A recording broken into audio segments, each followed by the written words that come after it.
What's going on, people? Welcome back to the TG podcast. Hope everyone's doing well. Back again every Monday, of course. Obviously, the season started. We played our first game at Old Trafford, got a 1-0 win. We're going to discuss that today. And we got quite a bit of other topics to discuss towards the end. I've got the Leeds-Everton game on as well. Obviously, we play Leeds next week, so I'm watching that. I've got Njai and Tarkowski in my fantasy team. I need them to get points, man. You haven't got Ndai on the bench, have you, this time? No, like, what I did with Semenyo, I put Semenyo on the bench and he got about 16 points. It's so fun. Yeah, man, I was fuming. It could be worse, though. Could it? It could be worse. You could not have him in your bloody fantasy team. True. Guess what? I had Semenyo on my bench and I captained Gyökeres and he got a grand total of 1 point. So, you know. I had Gyökeres as well, captain, man. I thought he was going to do this against Ruben Amorim people, but anyway, we'll get to that. We got Thom, we got Rory, and first time on the channel, man. It's been a long time overdue. I've been watching this guy, love his content. We got Robo from Latvia as well, man. Latvian Guna Robo. How you doing, Robo, man? You all good? Big up. Thank you for having me. Yeah, and I'm doing good. I'm doing pretty damn good. As I said, vacation settings, and I can chill and relax. Have also the Leeds game open in another screen, so hopefully can see some fair results. Nobody from FPL, to be honest. 2 on bench, unfortunately. Yeah. I mean, you will play FPL here, right? Don't you as well? First time in my life this season. Oh, nice one, man. Nice one. Yeah, I usually give up. Like, I start with the first 2-3 weeks, and then I don't do that great. So anyone who's in my league, then don't worry, you ain't gonna finish last because that's gonna be me, people. So, but yeah, big up everyone, man. There's a few people joining a bit later on as well. But yeah, we've got a lot to discuss. Big up the chat, everyone in the chat. Appreciate you guys. Make sure you drop any comments down below, questions for us, and we'll answer them as always. I know YouTube's a bit mad today, so hopefully you guys you can see us, you can hear us, because I know a lot of streams have been going down recently in the recent hours. So hopefully it's all good. If it's not, let us know. Hopefully we can get through it tonight and we don't have to restart it or do anything like that. It's just with Restream, right? I don't know if it's only your stream, but every time you play the countdown, I can only see still images pretty much with no soundtrack or anything like that. I could just hear the background sound from us backstage pretty much. Oh, that must be just you then. Yeah, hopefully. I mean, I saw Eze, so yeah. I couldn't, to be honest. You saw Eze. But to be fair, I'll take that as a big plus. Thom, do you want to say anything about Eze? Right. Every time we've talked backstage about this, which, to be fair, has been a couple times, you've said that you were so confident that he was going to sign, so you just put him in the intro. Or you just asked Josh, to be honest, like whether or not. That's exactly what I did. I was like, "Do you want me to put Eze in it?" And he said yes. So I'm not hearing any of that. Listen. He's an Arsenal man, right? He's in the Arsenal academy. I was thinking, surely we're going to get the deal done. I was confident in better. I thought, you know what, we're going to get the deal done, but no. All right then. If that's the case, I'll replace him with Harry Kane because he came through here and he's an Arsenal fan. So you know what I mean. But anyway, Anyway, let's get into it, people. We're going to start with the Man United game. Obviously, 1-0 to Arsenal. My screen needs to go back to us, please. Where we gone? Hold on. Hello. You see us? Yeah. All right. So yeah, we're going to start with the Man United game. Obviously, first game of the season won by a goal to nil. To be honest, guys, the performance was absolutely dreadful, if we're being real with it. Like, the result, obviously, Old Trafford, very, very good. But the performance-wise, other than probably Gabriel, I thought was our best player, personally. And maybe even Ray, I made some big saves as well. It was very, very poor. You know, the attack, Martinelli, don't even get me started on him. Flacco got locked up by Luke Shaw. They're lit as well. You know, Gyökeres, we're going to sort of do a separate section about him because I'm not necessarily blaming Gyökeres as a whole. I just think it's the service and not playing to his strengths yet again. Yeah. We got the win 1-0. Calafori, big up to him, obviously scoring the goal from the corner, set piece FC again. You know, we're doing long throws like with Stoke from Calafori and Ben White, like we did last season. But yeah, listen, I'm not at Old Trafford. I think the last couple of games that we've actually won at Old Trafford, the last 5 in the Premier League have only been 1-0 to Arsenal. So when we do go there, we don't win by a lot of goals. But listen, obviously, first game of the season, it's over and done with now. If we perform like that against Liverpool at Anfield, you know, or for these Man City, etc., yeah, we will be in big trouble. Simple as that. But it's one of those games, all right, cool, 1-0 win, we walk out of it. Don't know how we got the win, but we move. I'll start with you, Robo, first, bro. What's your overall thoughts? Obviously, first game of the season, 1-0 win. What did you take out of it, mate? I wish I could have 2 hours back in my life, to be honest, like putting it that way. But it was a shocking performance. Like, we got out-muscled, out-run, out-worked pretty much on the pitch throughout the whole game. It was kind of like flashbacks for me personally from the Emirates game we played last season in the league, where from open play we pretty much did nothing, and set pieces basically sealed our victory last season. This season it was something similar, just we got lucky that United cannot finish their dinner. And, well, Ryan made some good saves. And those Thom got man of the match, and that pretty much says it all. If your goalkeeper makes 7 saves, which apparently is the biggest save amount made by a goalkeeper this game week, it says a lot about defense and how far we are off the start of the season and how much work we still need to do. I'll just put it that way. Overall, it was, I don't know, an awful performance. Painful to watch. I'm happy that we got 3 points.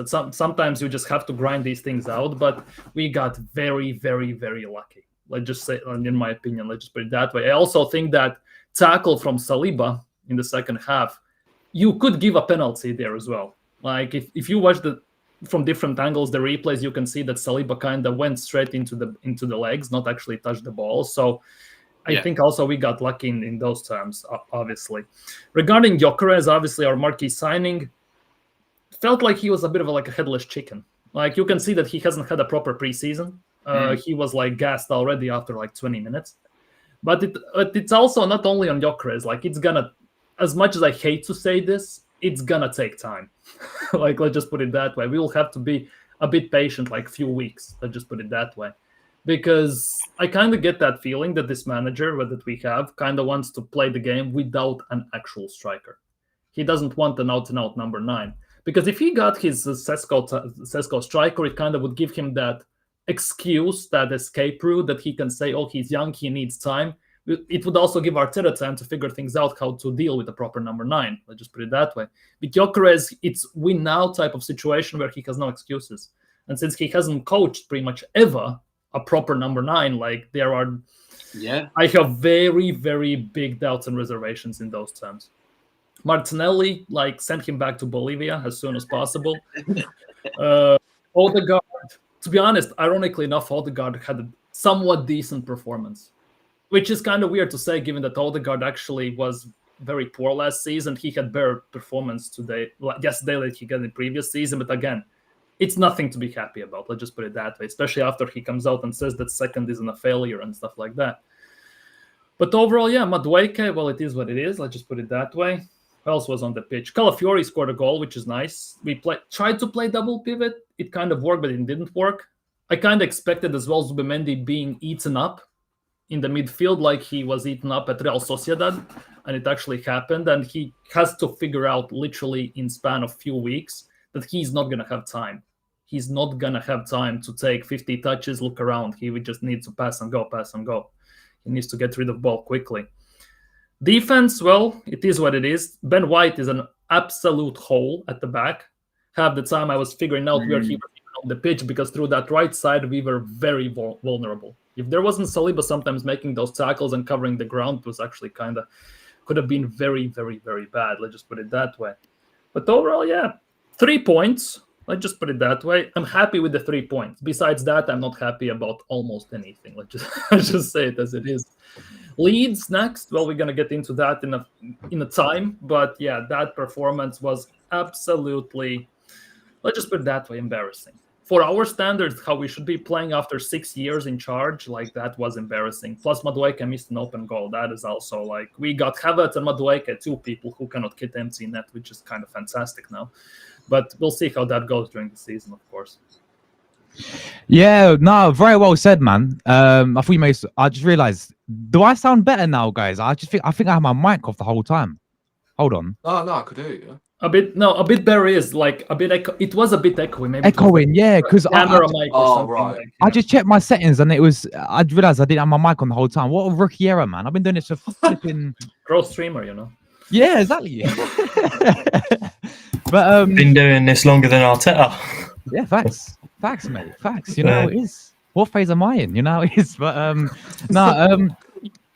yeah, no, I thought you made some brilliant points. Like, you know, with the striker situation as well, that was the biggest thing for me as well, Robo, when we signed Gyökeres. I didn't have really doubts on the player. I know people say about the Portuguese league, etc., but is a manager, you know, how he's going to fit into the way how he wants to play, because you're right. Other than, because when we had Aubameyang, he played him left wing quite a bit, didn't he? The only real striker we had that he dealt with was it Lacazette? But even he was at towards the the end, sixth at the time. yeah, but even towards the end, obviously, he was playing under Arteta for about two seasons in the end, wasn't it? And then he moved on. I think he wanted him to play as a false nine, to be fair. Again, yeah, it's all this false nine stuff, and obviously Gyökeres ain't gonna be that guy for that sort of position. So yeah, no, I thought you make some really good points there, man. And yeah, you are right. I mean, I'll come to you next, Rory, bro. Man United had probably the better chances in the game, you know, especially in the second half. I mean, that second half, did we even create a big chance I can really remember, that you guys can remember? Probably the Madueke missed open goal. That's about it. Yeah, Saka had an opportunity, which he skied over the bar, right? FPL that one. Points, well, it was a deflection, but but that Madueke one was right at the end, wasn't it? Yeah, I don't even know what happened there. Crazy. Like, get the Illuminati soundtrack out, because honestly, I don't know what on earth happened there at the time. Because the ball was whipped in, and I think one of their defenders got a touch onto it to take it away from Madueke. So I don't know what happened. But in terms of the performance, in terms of the game, look, the performance was dreadful. I did not enjoy watching it from the word go, to be honest. Man United were the better team, but I would almost argue that they weren't like, how do I say this? I wouldn't say they were all over us. That's what I will say.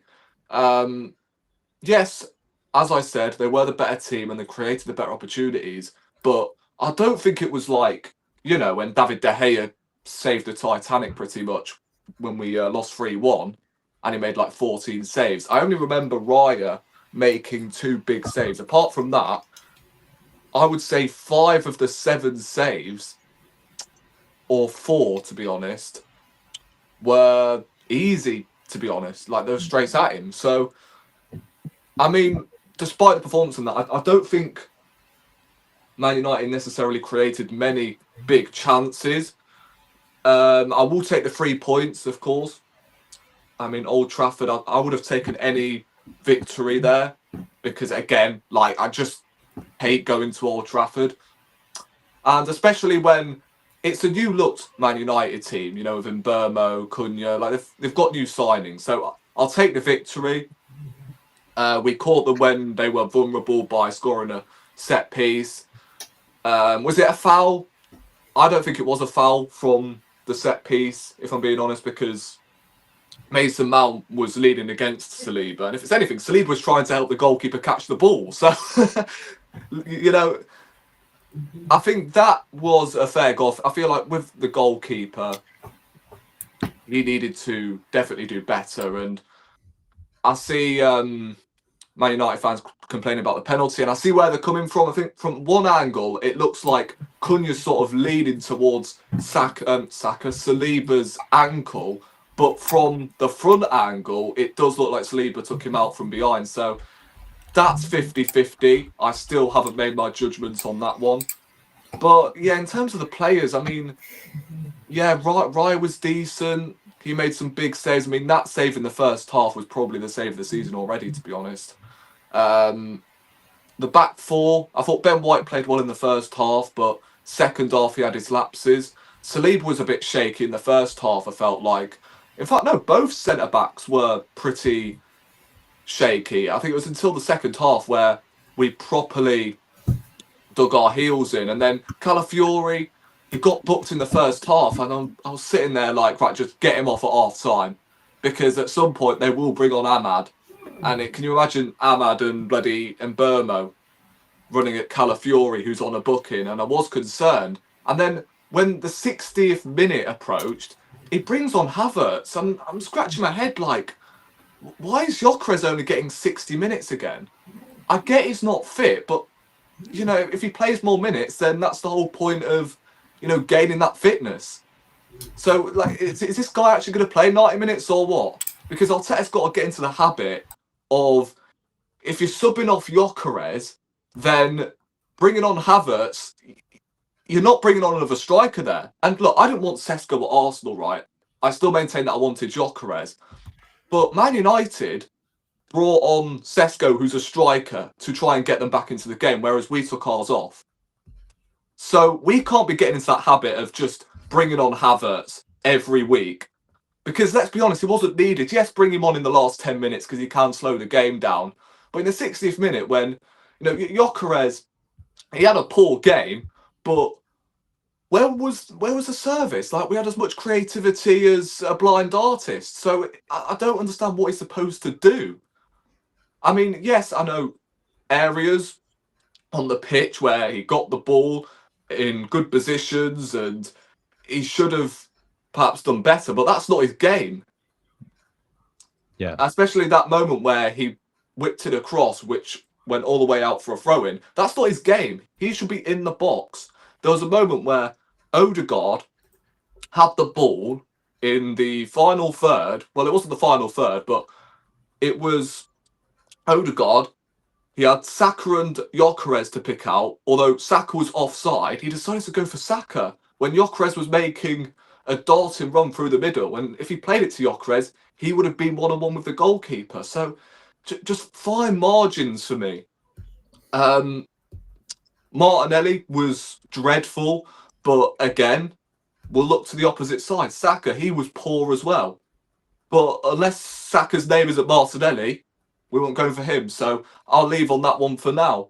Odegaard was... You know what? It's a difficult one because I've never seen a performance this divided amongst the fan base. Because others are saying he played well.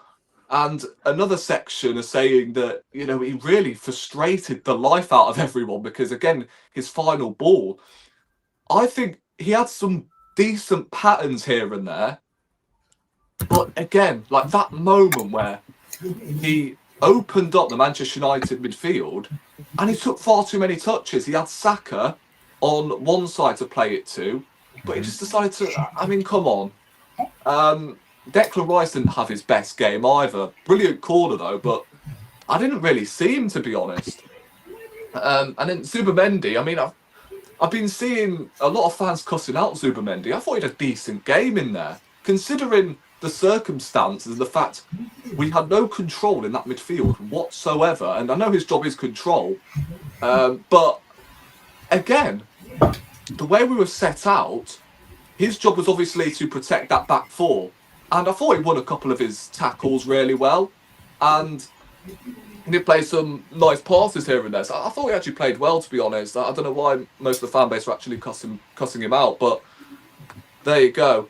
I think in terms of man of the match, I don't think apart from Raya, there is a standout man of the match. I mean, Calafiori played decent. Calafiori, I would say Calafiori. Raya played decent. Gabriel was immense in the second half. Apart from that, I mean, the front line stank. Madueke, when he came on, somehow did worse than Martinelli. Yeah, he was awful, weren't he? Yeah, oh my days. He got done by Ahmad about 2 or 3 times. And he just doesn't look comfortable on that left-hand side. He just doesn't. At least with Martinelli, right, he tracks back and he defends. And he can actually defend. But with Madueke, like, he couldn't go forward and he couldn't defend either. So he pretty much done worse than Martinelli, which is just, it's almost impressive. And then Saka, who played 90 minutes. I mean, I don't understand. Like, we actually had a decent selection of attacking options for once. Where was Ethan? Like, we're being told that because we're not signing Eze is, due to Ethan Waneri signing a new contract. He got 0 minutes yesterday. Yeah. What is that all about? That would have been a perfect game for Ethan. And where was Max Dallman? Are we still on holiday, is he? Well, he was at the bloody game. He's at the game, yeah. So where was he? I don't get it. And then we had obviously Marino. Like, how is Marino coming on instead of Ethan? I just don't get it. And honestly, if Ethan doesn't get more minutes, then us missing out on Eze is just pointless, because you've practically just come out and lied, like you have done for the past 20 years, to be honest. So, look, again, I don't want to sound too negative, because, again, we got the 3 points. But, again, like, we can't just treat this like, oh, Man United away, and we've got some luxury games now come. No, we don't. Like, if you play like that against Liverpool, then you're getting sent to the cleaners, bruv. Yeah. You've even got Man City after the international break, as well as Forest and Newcastle away. We've got some difficult games, and don't rule out Leeds either, because they're going to come out with a bloody stinking low block. So, look, what we need now is a convincing performance against... I know we will get on to Leeds later on, but we need a convincing performance against Leeds before we can then think about Liverpool. I would take 7 points out of 9, but again, we've got to be stepping up these performances, man, because it's not good enough. It really isn't. But then again, Man United, they can just hold that. Seeing as we can all remember 2 or 3 seasons ago when, we lost 3-1 and we actually played really well in that game. We deserved to win, but we got robbed with the foul, innit? According to the PGMOL. But they weren't complaining about that. And we were saying better team lost and all this shit. Man United fans didn't care. Don't forget, again, I mentioned it earlier briefly. De Gea made 14 saves in one game. They didn't care. We battered them. But I felt like that game wasn't necessarily like that, as I said earlier. So I just think Man United fans need to obviously read a room pretty much. And, oh no, we're robbed from the corner, and just shut up. I mean, some of the things I've seen over the last 24 hours have actually struggled me, to be honest with you. I mean, better team, I mean, come on. At the end of the day, you're lost. We got 3 points, we got 0. So you can hold that, man. You can hold that, bro. Yeah. And that's what you have to do. So, yeah. There we go. There was something else I wanted to mention, but it's completely left my mind. But I'm sure it'll come back. It'll come back. Yeah. Nah, well said, man. Yeah, bro. I can't stand, like, for me, obviously, Man United. Like, I can't stand them overall as a club. I can't stand their fan base. I can't stand any of their players. Yeah. I mean, look, them and Tottenham for me, two are main rivals. I put them up there as well. So it's always good to get one over them, man. Go on. Yeah, I mean, the thing is, right, Man United fans can give it, but they can't take it. That's the thing with Man United fans. It's all mouth, pretty much, before the game. Oh, we're going to beat you at Old Trafford. And then when you end up losing, inevitably, it's always, oh no, better team lost. We got robbed. I mean, can anyone find the deserve to win meter? I'd like to know. Because I guess we can send them that to make them feel better. So, well. Before I come to Tom, a few people were saying that the stream's lagging, or it's going. Just refresh it, guys. Refresh the page, and then I think it should work. Yeah. Is it all of us, or? Nah, people were saying they can see. Half of them saying they can see it. A lot of people saying you can still see us and hear us, which is good. But then there's a few people saying it's lagging, it's gone blank. So guys, refresh it, and it cut. Someone said it refresh. Someone said they refresh the stream and then it cuts out again. I don't know what is going on. But hopefully it's running. It must be for a few people. Like they're moving mad, honestly. But anyway, people, big up everyone. So you know, if you are watching, bless up to you guys. Thom, man, I'll come to you. Obviously, would you sort of echo what the lads were saying there? Well, let's start with the goal. I thought Bayinda or whatever his name was shocking when it comes to commanding that area. I mean, he was punching like Dylan Dennis, honestly, absolutely awful. And yeah, as you lot have said, David Raya easily man of the match. But for me, I thought I said it on my fan cam actually. The only really like outfield player which kind of deserved any credit for the opening 70 minutes before we just went all out defence was Martin Odegaard for me. I said in my fan cam, you know, it seemed like it took us a little while to get like really like calm the game down. I thought Man United for the first 10-15 minutes were really on top of us and ripping us one, to be completely honest. But then we get the goal, and I thought Martin Odegaard listened to those Tony Adams comments and took them personally. I agree with what Tony Adams said, but I think Odegaard must have had that in his head during the game, because you could tell he was really slowing the game down, trying to sort of get us into the game with, well, what we saw from Odegaard about 2 years ago. And here's a stat for you about Martin Odegaard, actually. I saw this one earlier. Out of all of the players on the pitch on Sunday, he was the one that covered the most distance. Make of that what you will. For me, I think I said this about Bruno Fernandes this morning, actually. I think he's playing too deep. You want players like Bruno Fernandes or Martin Odegaard for us to be making that final pass to Gyökeres, Saka, and Martinelli. And I think you can do that because you've got Zubimendi and Rice, who are good enough to play in a double pivot and build up. But for whatever reason, we're not playing to Odegaard's strengths. We're not playing to Rice's strengths. We're not playing to Martinelli's strengths, Gyökeres, Saka, the whole front six, basically. And I mean, as for Martinelli, every touch of the ball this guy takes is decreasing his market value. As it stands, the transfer window is still open for another couple of weeks. Get as much money for him as you can and go and reinvest in Lookman. It looks like is available now. And yeah, I mean, that's pretty much it. I mean, you can tell that Saka's really not up to it at the moment. For me, against Leeds, I played Nwaneri on the wing, to be completely honest. I think Saka still needs a rest. I don't think we've rested him properly, coming off the back of a grade 3 hamstring.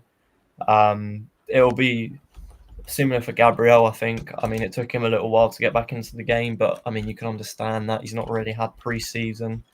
I wouldn't have started Gabriel, to be completely honest, based off of that. Not really had a pre-season. We didn't start Timber, so why are we starting Gabriel? Mosquera looked good in pre-season. I'd have probably given it to him. And yeah, I mean, other than that is pretty much it. We did step up during the last 20 minutes defensively. I thought Calafiori played well in that last 20 minutes before he got subbed off. I thought Gabriel, as I've said, the centre-backs, both centre-backs, Saliba, echoing what you lot are saying here, he definitely looked shaky, but I thought he kind of got into the game a little bit. Yeah. Or there was one moment in the first half where he just completely bullied. It was either Mason Mount or Cunha or off the ball. But really, other than that, he looked shaky. I thought the build-up was poor. The transition was poor. We couldn't counter-attack properly. The wingers didn't look at it. I mean, Mandem came off the bench and didn't really look up to it either, to be completely honest. Did I just say Mandem? Yeah, Nonny Mandem. Nonny, Roman. Oh my days. But yeah, I mean, hopefully this will improve. hopefully we can get another win against Leeds. I want to see us play how we did against Bilbao. Scoring nice goals on a transition, playing quick football, really getting the best out of Gyökeres. Even Martinelli was decent against Athletic Bilbao, so that would be nice to see. But yeah, we'll talk about Leeds later on, and fair play, Joss, because here's a little bit of promotion. Friday Night Gunners, you predicted it. You predicted it spot on. So yeah, fair play. I've never seen it going this way, and to be completely honest, it'll probably be similar game plan for Leeds. But yeah, I think there's a lot to improve on, and yeah, big week in training. It looks like. Yeah, and I was just going to say, right, regarding the substitutions, I know I mentioned Madueke earlier, but honestly, if you're not going to call up Dalman, then what was the point bringing Trossard? I don't get it. Like, if he's going, then don't include him in the squad and bring Dalman, who actually has a future at Arsenal. Yeah. But you take Trossard, who didn't even come. That was just a waste of a selection. Exactly. Yeah, I would have brought Trossard on as well. I know we weren't chasing the game, but I would have rather seen Trossard on the left-hand side to come on, because he actually makes something happen on the left-hand side when he does come on. But you're not going to bring him on despite including him in the squad, but you're leaving out players like Dalman. Yeah. It doesn't make no sense. Yeah, I think it showed that we need someone fresh, something new on the left-hand side, because Saka's worn out. You can see he's been carrying this attack for 2 years now, and longer. But specifically the last 2 years, 2 seasons. You know, coming off the back of 16 goals, and then half of a season, and then he goes down injured. It's because we keep going down this right-hand side, and it's just worn him out. It's worn him out, and Martinelli, you know, teams will just leave him because he runs around like a headless chicken, runs the ball out of play half the time. Yeah, and I'll tell you what really got it for me. Yeah, The overhead kick. That bicycle kick. Oh my days. The Charleston, yeah. Yeah, Oh he was a my Charleston, bro. God. Yeah. Time to sell. Everyone's talking about Trossard. Yeah. If you can get rid of both, then get rid of both. But if we send in one of these, I've genuinely had enough of this part Brazilian, part Bolivian winger, mate. Yeah. Yeah. Where is the Brazilian in this, man? It's gone. Yeah. I think that's a case of the manager making him dog shit, you know. But that's what it is. Yeah. Yeah. Because You can say that, but even if we do play to his strengths, yeah, you've seen, like yesterday, balls are being played out wide to him. He's got all the space in the world. This is the kind of game that Martinelli should be thriving off. Yeah, when they've got, who was it? I think it was Dallo and Mbeumo to start with. Then Ahmad came on. There's going to be so much space down that right-hand side. This is the kind of game that you expect Martinelli to play well in. Yeah, I get that, but when have we actually played to his strengths? When was the last time, in fact? Let me rephrase that. When was the last time we actually played to his strengths? Because I also can't remember. Well, you could argue only 22-23 season. Yeah. Yeah, You could that's argue. the only time we played to his strengths. And we screwed up 8-point lead. He got PTSD, put a Duke in his pants, changed the system to complete opposite, and pretty much everything was gone since then. If it was just Martinelli, right, then I would agree with you. I think this is a Martinelli problem, but I reckon this is more of a manager problem than a Martinelli problem. I'm not saying he can't do more than he already is at the moment. Like, surely he can produce a few step overs here and there, because you are Brazilian after all, and he's an international footballer furthermore. But I think what it is, right, Aubameyang had the same issue when he played out on the left, and so did Pepe when he played on the right. So it's been a reoccurring issues with other wingers. Apart from Saka, he's not really improved. No attackers at this football club. So I don't... Even Saka looked bad yesterday, though, as well. Yeah. And Saka didn't even come from... Well, he came from the academy, but... Bro, Arteta didn't bring him in, did he? He didn't promote him to the senior team.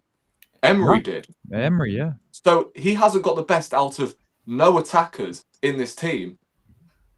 Yeah, So, I think Rory, did you? I think you might have mentioned this in a video or a stream the other day. Did you say it's you have to be ruthless sometimes and sell these players that just won't fit your system anymore?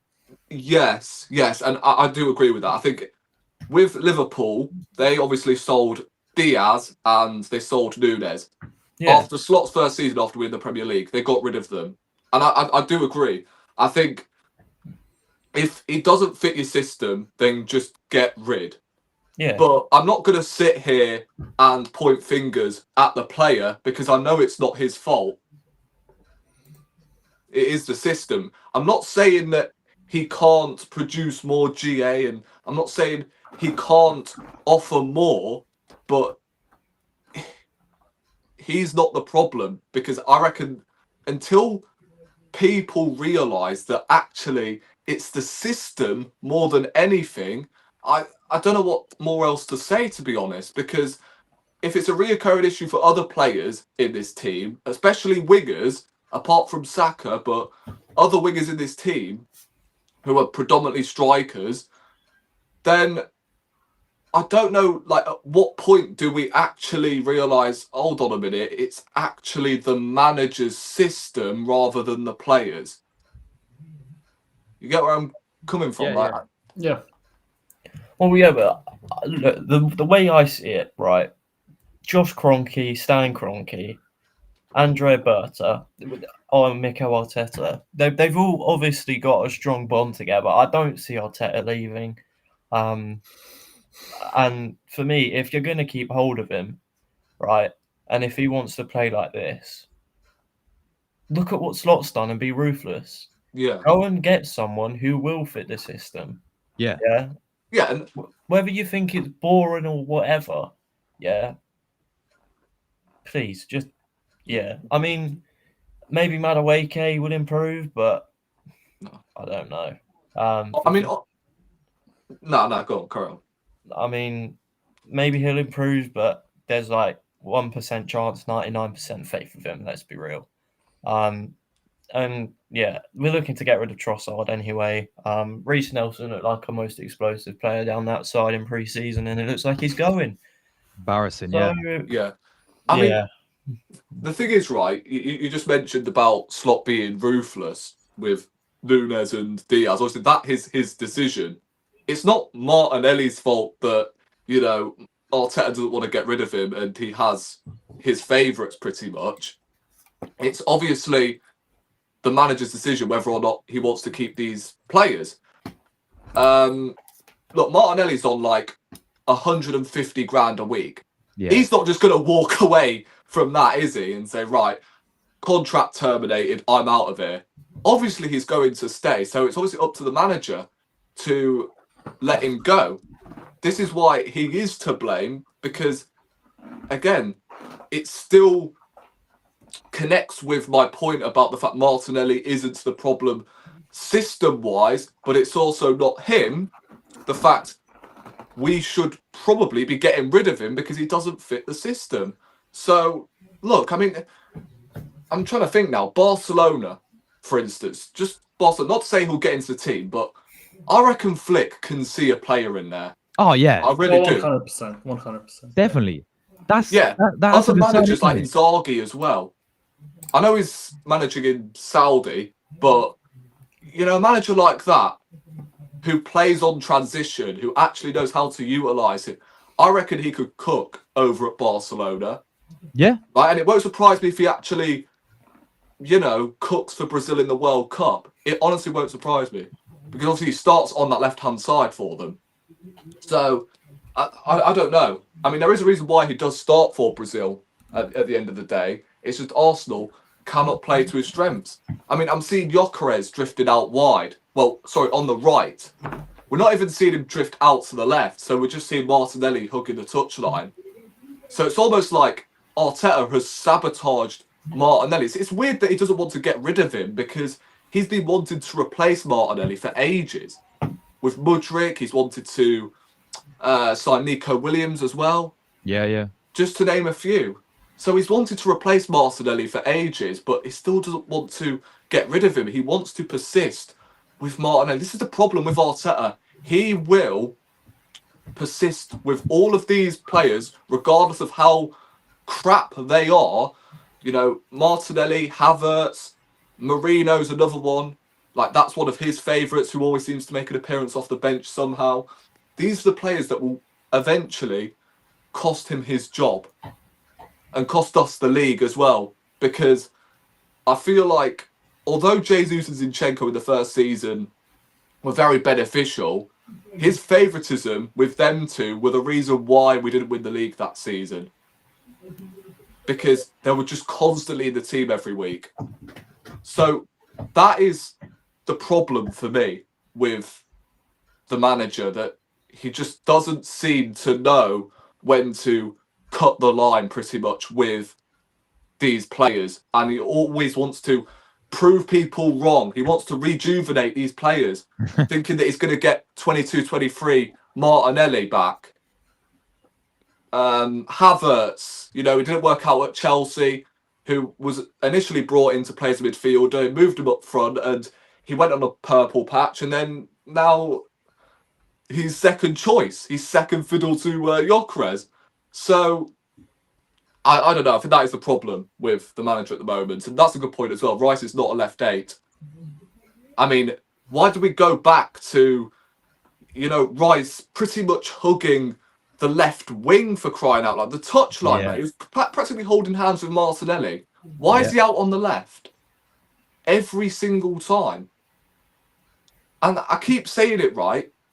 Because Odegaard's so far out wide towards Saka, and Declan Rice is out wide to Martinelli pretty much, there's a huge hole in the centre where their six, whoever's six should I say, can come into that pocket of space, come on the half turn, hop a ball over to the right hand side, and we get hit on transition.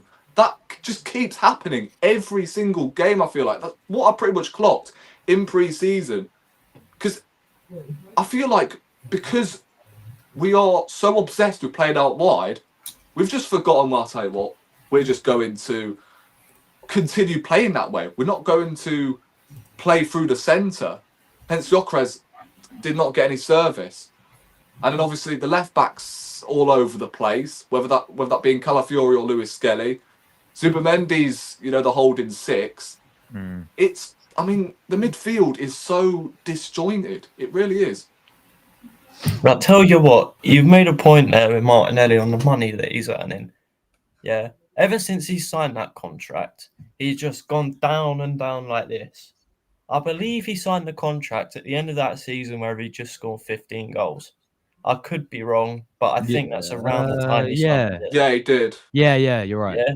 Ever since then, he's been earning more money in a week than we'll make in a year. Yeah. We do anything to wear this badge on our shirt. Yeah. But this guy has just been going down and down like this. Yeah. And who was it in the chat? This Wenger guy, whatever his name is. Yeah. This Flash guy's made it as well. Wenger supremacy. Yeah. We can't watch this guy week in, week out and say he's good. Yeah. No. Last season, he had a purple patch about Real Madrid to Ipswich. Yeah. Scored against Real Madrid, found his level against Ipswich. Yeah. And he does not start for Brazil. I'm sorry. He does start for Brazil. He doesn't. He does not get in the front line. Instead of who? Who does he start? No, I'm not saying I would start Martinelli for Brazil. It's a fact. He starts for Brazil. Instead of Vini? Rodrygo? No, but Vini plays up front. They go, I believe, Rodrygo on the right, Rafinha at 10, Martinelli on the left, and Vini up front. That's what they go for. That was one-off game, wasn't it? No, I swear Martinelli plays on the left. Here's a list of Brazilian players who should be starting over Martinelli. Yeah, let's start with the obvious. Vinicius Junior, Rodrygo, Rafinha. That's three already. That's a whole front line you can use. Yeah, but they start anyway. Like, who else have they got on that left-hand side? You've got, well, let me go over this properly. You've got Vinicius, Rodrygo, Rafinha, Mateus Cunha, who's just come off the back of scoring 15 goals in a Premier League season. Yeah. And Yeah, I'm sure there's others, but that's already 4. Yeah, exactly. So for me, Yeah, he's I'm already not fifth saying in- Martinelli should start for Brazil, by the way. It's just a fact that he does start for them. He's a backup for Vinny. At But, best, but Vinny plays up front. They don't play, obviously, with Richarlison, do Cunha they? plays up front many times. Well, it's either Vinny or it's Cunha. They rotate. Hmm. Yeah. I mean, I'm just looking at some of Brazil's last games. Marley started the one against Paraguay when they were 1-0, 11th of That's his June. level, mate. That's his level. Paraguay. But then I mean, he's Brazil been play a starting lot of every game different- under Ancelotti, has he not? Swear he has. Playing like yeah, but I think Miguel Ancelotti's Almirola. only been there for 2 games only. Vinny wasn't Vinny injured at some point as well? But Brazil, like, they're changing their formation. Like, yeah, he didn't start against Ecuador. It was Vinny Yeah. Jr. and that Chelsea guy on the wings. Oh, right. Richarlison up Esteval, front. Esteval? Esteval, that's the guy's name, yeah. And then against Argentina, they went with I think like one up front, Vinny Jr. up front. They put Rodrygo on the left instead of Martinelli. Yeah. Colombia was again, they went 2 up front. They put Pedro and Vinny Jr. and then Rodrygo and Rafinha. Hendrick. Who Hendrick else we got? played for them at some point. Got Uruguay. Fucking hell, they went with a 4-2-2-2. Like Igor Jesus, Savio, Gerson. Who the hell were these? Oh, even Savio is there, right? He's also Savio, yeah. But then again, like, we're judging off friendlies here. Obviously, they're going to be rotating. All right, so shall we look at the World Cup then? Should we look at The World Cup, they had bloody. Didn't That's next Neymar year. go to? Did Neymar go to the bloody World Cup? Yeah, he did, got to be injured fair. in the Yeah, first he Yeah, did. Neymar went to the bloody World Cup. Yeah, he did, to Going to be get in fair. ahead of Neymar. What are we doing here? All right, what about the Copa America? That was only about a year ago. Evan Nilsson, there's another Oh, one. there we go. He plays up front. Pepe from Porto. Yeah. Silvino came on over Martinelli. Is Yeah. Galeno in there somewhere? Someone Lucas like that, Paqueta playing over Martinelli. How is Rafinha. Paqueta playing over Martinelli? Well, according to you, Martinelli's playing for Brazil. I'm looking at the Copa America, and he isn't. Well, So okay, he's holding Copa America- bench. He's holding bench against Colombia. Martinelli is like America. fourth choice left winger for Brazil, anyways. Like, if he gets a start, that's a very lucky situation for him, anyways. He gets taken for depth more than anything at many times. Sometimes he gets a run at 9. I think there has been some situations, but mostly he just comes off the bench at best. And Okay, I'm but sure, that's playing for Brazil, right? yeah, and I'm sure for Martinelli, right? If he gets a fresh start, he will start to play better again. Depends on team and a coach and everything, but mostly yes, depending. Yeah. Here's another one. That guy, I can't say his name. He scored against us for Porto in the Champions League. Galeno. Galeno. Yeah, Galeno. There's another one. Galeno. Will Paixão get in there as well? He's also a left winger. Who's He's it? injured right now, but yeah, at Feyenoord, Paixão. Oh, Paxao, Paxao, yeah. I think he just Paxao, went to yeah. Marseille. Yeah, but he got injured in the first He game got injured. for Marseille Oh, as well. Yeah. Like, there's another one. But All right, but no, sorry, Josh. no, go on. Do you want to say? No, You know, I was just going to say, right. The point I was initially making was the fact Martinelli is an international footballer and he should be bringing more to his game. And obviously, I agree with that. But what I've been saying this whole time is the fact he's not the problem, which this fan base has been putting the finger at pretty much this whole time. That he is the problem. He's not the problem. Like, the thing is, Martinelli's had more bloody criticism yesterday than Saka did. So, what are we doing here? Right, is Saka now shit, or is it just because his name's not Martinelli? Gyökeres didn't get any service. Is that because of the system, or is that because Gyökeres was just shit that day? Like, which one is it? Because you can't just pin the blame on Martinelli and then you look towards Gyökeres and Saka and say, oh, no, it's the system and the fact they didn't have no service. Right, I'm well, what happened?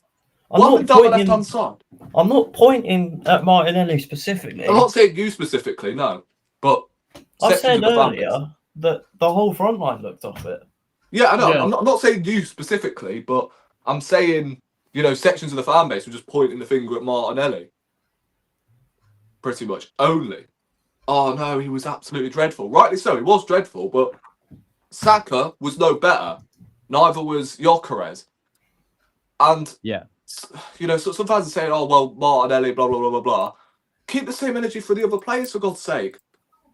But Saka as This is well. what I'm saying. Saka also has credit in the bank.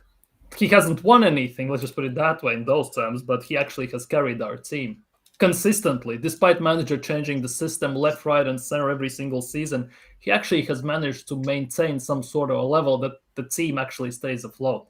Martinelli has just declined and declined and declined. He hasn't stepped up. Saka has adapted to some extent. Martinelli has just disappeared, and they pretty much came up at the same time, whether it was through academy or he got signed. Like Martinelli, it's like it outweighs to some extent those situations. I agree, but it's just the thing is, we've had how many box-to-box midfielders since Xhaka left, right? We've had so many damn hybrids in that position. Havertz, Vieira, Smith-Rowe. He's had the left back changing. He's had like a Kiwior behind him. He's had Zinchenko. He's had bloody Calafiori. He's had Lewis Skelly. He's had the left back changing every bloody week. So again, I want to see him under. Well, I want to see him pretty much with a box-to-box midfielder and a proper left back that actually overlaps. If we don't, yeah. Like that's the other thing. Saka has played with Cedric, Ben White, Tomiyasu, Timber, Odegaard, Rory, Zinchenko, and guess what? He still performs week in, week out, and he has done since he made his debut. Martinelli, you can list all the players that he's played with, but he's done nothing for 2 years. I'm not trying to discredit Saka here. Like, you think I'm trying to shit on Saka? I'm not. No. I'm just saying, you've got one player on one wing who can do it with loads of different players. He's done it with loads of different players, different variations. Timber, Odegaard, White. Even the days of Cedric and Callum Chambers, for goodness sake. Cedric could overlap. And you've got Martinelli, who's had as much time as Saka and has just completely fallen off a cliff. We need someone on that side of the pitch who is the level of Saka. Yeah? Well, to be fair, right, Saka was playing on that left-hand side at the time. Right? Pepe was playing on the right. He was the guy who had to play pretty much in front of the likes of Bellerin, Chambers, Cedric. We all turned on him because apparently he wasn't good enough. And now, well, not now, but in the pre-season friendly against Villarreal, he tore us a new one pretty much. So it's pretty much the definition of freedom, pretty much. Like, you know what I'm saying? Saka was playing on the left for most parts in his early stages as well as left back until he was then converted as a right winger. Saka so far, I would say, yes, he's played in front of Cedric, but Cedric actually produces some attacking nous, right? Not only he was half decent in the 21-22 season, but he could go forward. He wasn't inverting every week, was he? Whereas on the left-hand side, we have the left back inverting, not overlapping, and then you've got, well, the box-to-box midfielder, which I don't know who it is nowadays. Declan Rice, Vieira, Smith-Rowe have had so many variations. Saka hasn't had to deal with that as much as Martinelli. Yeah. But that's just me. So you can't compare both of them. When Saka started his career, not just at left back, but he started as a left winger. After he was converted. He wasn't converted, but he started his Arsenal career at left back. He then played out on the left. Then he was converted to a right winger. It's not the same as Martinelli. It isn't. All right. Well, final thing, because the stream's nearly an hour and we're going on about Martinelli for about half an hour. Yeah. So, final thing that I want to say is we agreed last week, right? The best that we've seen of Ben White on the right hand side was mid to latter stages of that running. When we lost out on the final day, and what was Ben White doing? He was coming into midfield, and you had Kivior going round. So you've got the freedom of Martinelli. Yet he was still getting outperformed by Saka, who didn't have Ben White overlapping as much because you've got Kivior on that side doing that. Yeah, the only real time I remember Martinelli really doing anything was against Sheffield United. So there you go. Can we make that the final thing? Because we need to move on. Yeah. Go on. Let's move on, guys. Let's move on. I mean, listen. Otherwise, it'll turn out like Liao last week, mate. And I'll see about Liao. Good debate, though. Good debate. Yeah. You might have to clip that, you know. Maybe. Yeah, we'll give it a clip. Give him the watch time, that's for sure. I mean, let's talk about getting in an actual left winger then, because God. I mean, this guy here, I'll start with this guy straight away. Lookman. Inter will talk to Lookman agent in the next 24 hours, expect to inform the deal's going to be off. It completely frozen since 2 weeks ago. Firstly, guys, I'll start with you, Robo, bro. Lookman to Arsenal, around 40 million euros. Is this a no-brainer for you? Well, it sounds like a no-brainer, but knowing Arsenal, if it makes sense, they won't do it. So that's how I see Arsenal, because every single time Mikel Arteta comes out in an interview, before every window, during every window, every single time, we look at the market for the best opportunities, and if there is one opportunity, we will make the best of it and all this stuff. And throughout the market, you see about 20, 30 opportunities, and what we do, we sign, Calafiori, Fabio Vieira, Nuno Tavares, and all these guys. And then we are left short, and none of them are good enough, and then we need to sell them, and nobody wants them. And now we are looking at Tavares loaned out to Lazio for what? And with obligation to buy for 6 or 8 million or something like that. Yeah. Then they get him. AC Milan then offer 40 for him. Like, and we are always left like that. We cannot sell. We cannot find the proper value. For me, it's a no-brainer because something needs to be done for that left side. We are not getting Eze, like your intro is suggesting. Yeah, facts. We are not getting Rodrygo. Let's be real. Like there is 5 teams that's again like 0.00001% chance, and rest is literally hopium and copium to some extent. We should have gone Marmoush in January. First things first. Let's be real for that. Yeah, facts. We didn't. Pursuing Nico Williams for almost a year and a half, that has gone well. Yeah. And I don't even want a Nico Williams. Like he's also not good enough, in my opinion. So we need someone for that left side. We need Lookman. At this stage, I will take Lookman. Like, let's be real. I will take Lookman. Ideal scenario, obviously, it's Rodrygo, but that's not going to happen. Like, those are just pipe dreams on all those senses. Barcola, maybe, but Arsenal are not going to drop the bag. Even though we hear that Arsenal have no FFP issues, no PSR issues, then we hear they have PSR issues just with UEFA and all this stuff. Like, everything just not to sign the necessary players. Like, every window is the same thing. Always do the bare minimum to keep ourselves in top 4, but not enough to actually get it over the line. And at this stage, getting Lookman or Semenyo, because there have been links as well in recent days, like, I don't even know. Like, honestly, I have lost faith that we're going to sign a left winger because apparently it depends on sales for some weird reason. God knows why.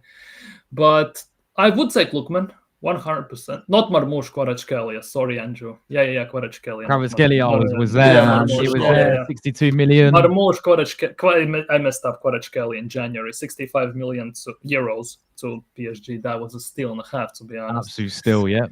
But yeah, at this stage, we need to sign someone because I cannot deal another season with Martinelli or Trossard. Or at this stage already, Thierry Henry at left wing or something like that, or whatever they want to call him these days.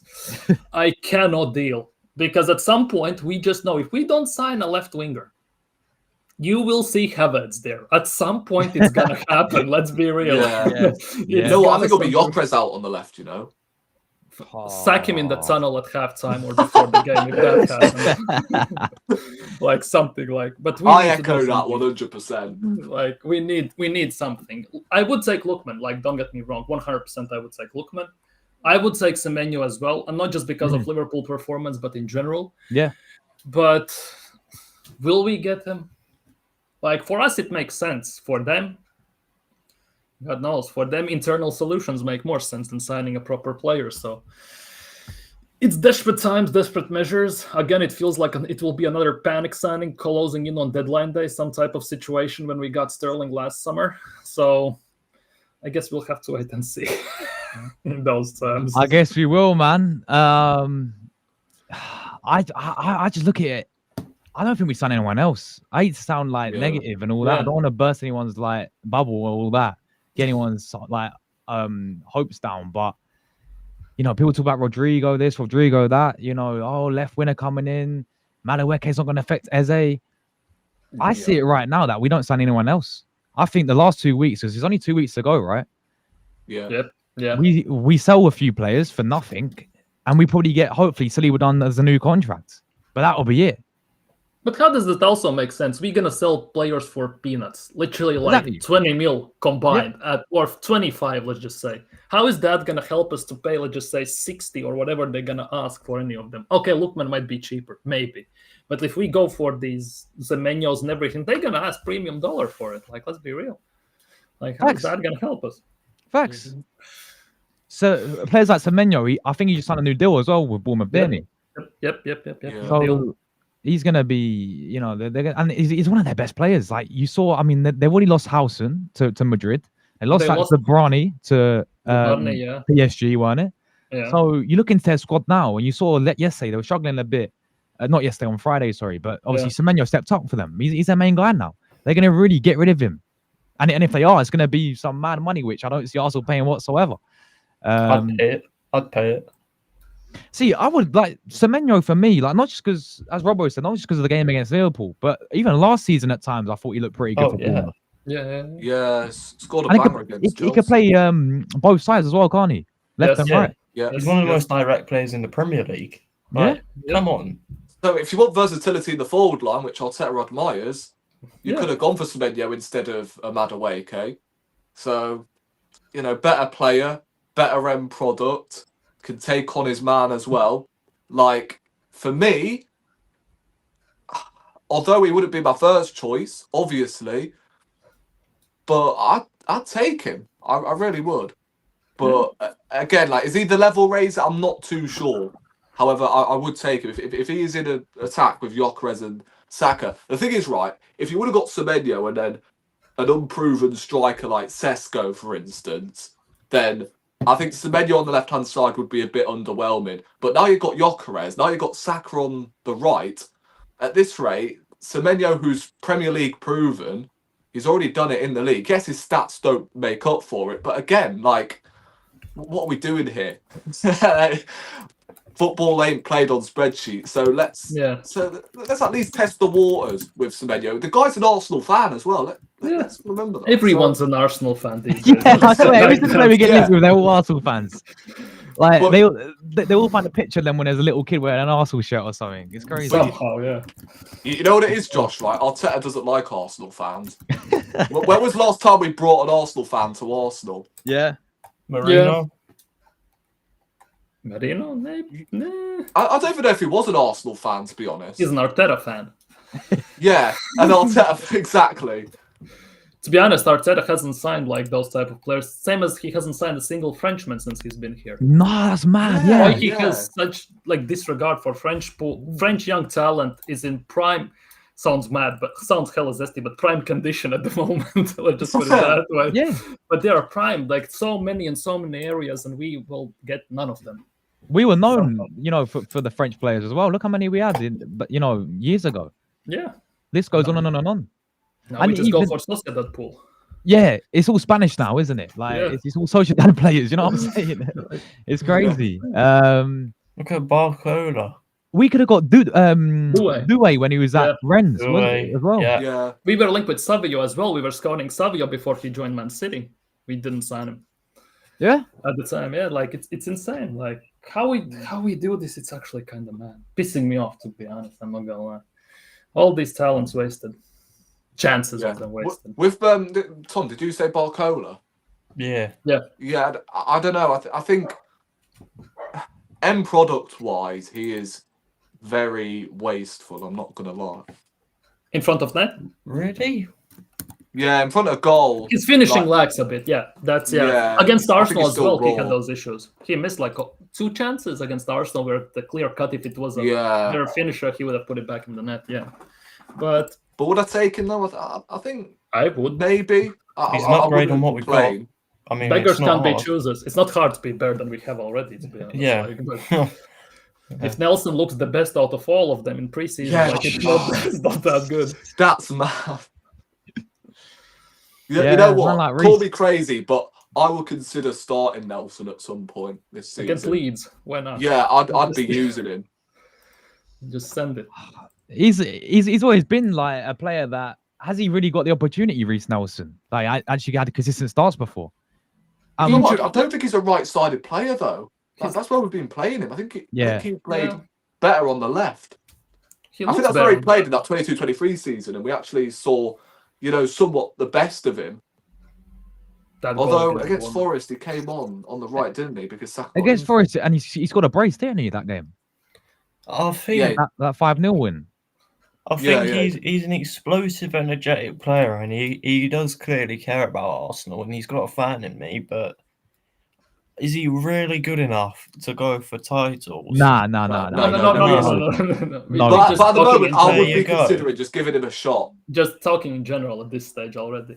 Technically, when he came out of academy, didn't people say he had higher ceiling than Saka and something like that? He was meant to be the star boy before the fucking he was the star boy before Saka, and Yeah. that has gone well. Obviously, injuries didn't help with him, but unfulfilled potential. Like, let's be real. It says a lot about Gabriel, Martinelli, and Trossard if we're going for the title for a 4th year running, and we're talking about Reece Nelson. Yep. I know. But the thing is, it's nothing against Trossard because I think he's just, declining with age, to be honest. But with Martinelli, he's got a while left. So that's the concerning thing. Yep. Get rid of him while you can, then. The wages don't help that. The wages are the reason why he's still here. I haven't actually got the chat up, but I'm sure everyone is cussing me in the comment section because of Martinelli. Yeah. Wenger's saying, the Martinelli is absolutely awful. Why are we making excuses for that crap? Bro, I'm pretty sure I made myself very clear that Martinelli, either bench him or sell him. Right? We need an upgrade, and have I not said that we need an upgrade for about 2 years now? We need a new left winger to come in.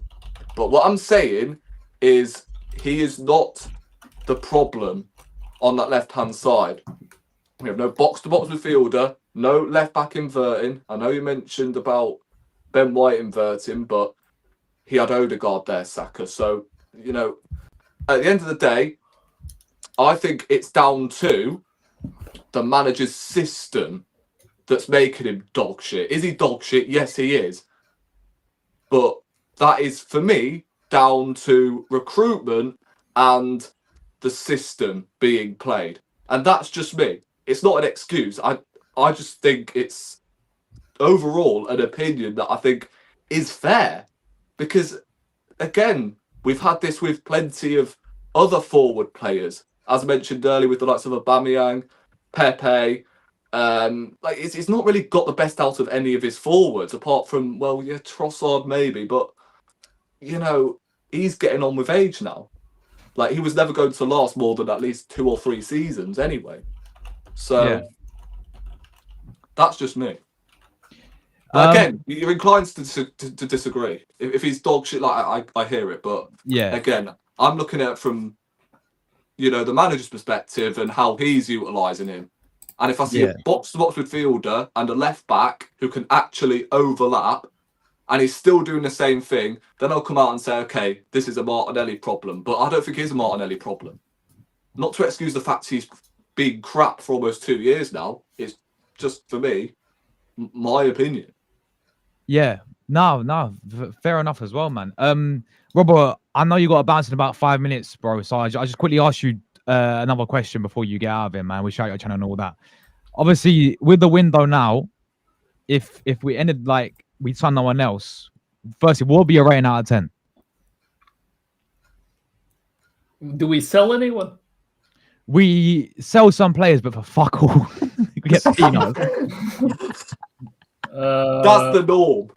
That's the norm of Four? Arsenal. So I'll give it a 4. 4 out of 10. Yes. Okay. Still issues, massive issues, sales obviously, yuck, and wage situation and everything. Like it's a big mess. And finally, what would for the Leeds game? What are you saying prediction wise? And how do you think you reckon we'll get on the weekend? They're looking pretty good against Everton at the moment. Yeah, they're looking really good. Obviously, they play at home. That's a bit different, of course. They will park. I don't know if they can. Can they even park the bus? They know how to park the bus under Fark. Like it's yeah, they don't really do that. I'm gonna go with hopeful. But this is gonna bite me big time if it doesn't happen. 4-1. 4-1, yeah. It's got to be that. Hopefully, like we go and pipe them. We need to get something going, a bit of confidence, a bit of goals going into the Liverpool game at Anfield. Yeah. But Robo, man, thank you so much for your time because I know it's late for you over there in Latvia, of course. If you want to, please shout your channel where people can find you if they don't know already, bro. Big up Latvian Gunner everywhere, to be honest, on Twitter, on YouTube, on TikTok as well. I post some clips and rile everyone, to be honest with them. I'm not gonna lie, like it's mad what I see in comments. But yeah, I stream daily, 8 p.m. UK time. Some videos, obviously daily TikToks and shorts as well. And obviously discuss Arsenal, discuss some other football-related stuff. Tend to have open mics as well, so people can jump on if they have time, and I'm open to it. So yeah, that's where they can find me. Nah, bless up, Robert, man, and hopefully I can obviously get you back on the channel whenever, bro, as well, man. And keep up the great work, man, and great to have you on today, bro. Yeah, big up, people. Nice meeting you all. Big up. Bless up the channel. Like and subscribe, people. Like and subscribe. Bless up, bro. Big up. Take care, mate. See you soon, Robbo. Big up. Now, Robbo's gone. One in, one out. One in, one out. Who's the replacement? it's Thom. Strawberry Gooner has arrived, mate. Yes, Thom. Please tell me you won, mate. Masterclass. Love to say. Do you know what? It tells you how good the opposition were when you lose 6-1 and it was between me and the other centre-half and man of the match. I'll tell you what, that has to be probably a better substitution than the Madueke Martinelli change. I'll tell you what, though. Robo was better than Igor Stefanos by, 100-fold, wasn't he? He's the only Latvian Arsenal player, I think, ever, wasn't he? Stefanos. Oh, Stefanos, a Latvian. Yeah. Always bad when you have to explain your own joke. That's when you know it's not funny. Crazy. What year was that, man? When he played for Arsenal? God, ages ago. Yeah, fucking madness. Phase. It was definitely under Wenger. So 6-1, Dom. 6-1, mate. Yeah. They're top. They had to win by 5 to win, and they absolutely came after us in the last 5 minutes. They scored 3. But it's not your night when I made a block and the ball bounces back off their striker straight to their other striker. The fifth goal comes when you block it. It comes back off the crossbar, hits your keeper, and goes in. Oh my god! And the 6th one, I blocked it. I blocked the second one. They hit the crossbar, and it came back straight to their striker again. You're just like, it's just not your night, is it? Ridiculous. But yeah, it was good. Do you know what? It was good fun. I played well as well, which is, Well, so you won the 6-1? No, God, no. That's hard to say. But I still played well. Oh, but no, we're going down and they're going up. So you're going down. Yeah, if 2 go down, we go down. If 1 go down, which is what normally happens, then we stay up. So we'll see. We'll see. No, I hope we go down. We're winning next year. We're winning. Oh yeah. Fair enough, man. Fair enough. But yeah, you ain't. We're all old, and everyone else is really young. But I'm not joking. I won 10 out of 10 aerial duels tonight, and There yes, we I go, did that. mate. Masterclass. And their striker was about 6'3" and built like an absolute fucking tank. No doubt Arteta will be scouting you after tonight. It's United like a short centre half. I could replace Martinez. Yeah. Yeah. I'll tell you what though, De Ligt looked very good for them actually yesterday. To be fair. Yeah, beast for them yesterday. But yeah, no, I mean, we've just been doing obviously. I mean, you ain't. What's he really missed? A 40-minute Martinelli debate? Yeah. Literally, Dom, it was like last week about Liao, yeah? Like how long we went on for that. And it was just Thom and Rory going out about Martinelli saying crazy. It was class though. It was bloody class. I enjoyed it. Yeah, it was good. It was good. Always good. Always love a good debate as long as it's respectful. I never mind. Yeah. Always good fun. But well, I better like this. I haven't liked the show yet. Let me do that now. Nah, bless up, man. Bless up. Appreciate you, man. But yeah, what just quick thoughts on the first game of the season, Dom, man. You know, 1-0 win, Old Trafford. It wasn't pretty, was it, mate? But we got off. But we got the win. It was about as pretty as me. No, I mean, look, it wasn't. The performance wasn't great. Defensively, really poor first half. Got away with it to some extent, a bit shaky, but improved as the game went on. Attacking wise, obviously, wasn't there. And we sort of lacked the control, which you'd have thought we'd have dominated the midfield. But I've got to give credit to Amorim. He bypassed the midfield to sort of stop us getting that control. And, the positives, have to 100% be you've won 1-0 away, you kept a clean sheet and you played badly at Old Trafford. And you got the 3 points. That's always important. That's, number one. And you could sort of see what we were trying to do, move the ball forward a little bit quicker. But, there's a lot of work to do. But you take the 1-0 win. You know that we're going to play better. You know we're going to have more control in games. That will help. And, there were 3 or 4 balls where if the decision making was better or that chemistry was there, you create more chances. That, I think, will come over time. But the crucial thing is Arsenal will play better. We know they can play better, but they've won 1-0 clean sheet. And, with this hard start that we've got, I'll take the results over performances right now because I think the performance will come as the season goes on. Yeah, I think it can be summed up. I was talking to someone tonight who was, and he basically said, it's kind of a good thing, isn't it, when you play that badly, you win 1-0, and people are being critical. It means you've got much more, you've got further to go, but you've still not lost. So yeah, nah, well said, man. Yeah, that. Sorry, I was muted. I was trying to say something, but. That's another point that should be made. I think being able to go to Manchester United, which is a tough place to go to, 60,000 people of Manchester, of London travelling to Manchester, and that's a home support, yeah, yeah, and all being passionate about United. To go and play badly, which is what we did, and still win. That's what champions do. And I think that's something important to take from the game. To be fair, you don't really need to play that well to beat Man United, do you? I mean, I think, in all honesty, Manchester United will be a lot better this year, right? I mean, I thought they looked. The irony is they spend £200 million on their attack and they keep a clean sheet, and they can't score. But Arsenal also one of the best defense in the league. Again, if they were playing a different side, they would have scored 2 or 3 yesterday. That's thanks to David Raya, who really recovered from a difficult start. But also that defense, it's not pure luck that you make all those blocks, right, and all those tackles. Arsenal defensively, even when not at their best, still very, very good. So I think they will score goals. Their issues are going to be defensively still good as De Ligt was yesterday. The space down the wings. Ironic, I like the fact we tried to go down the centre much more. I think that's where you're more dangerous. The irony, and it's the thing we were critical of, ironically, last season, we were trying to get too wide. I actually thought Saka and Martinelli were almost too near the middle, which didn't give us the width we wanted.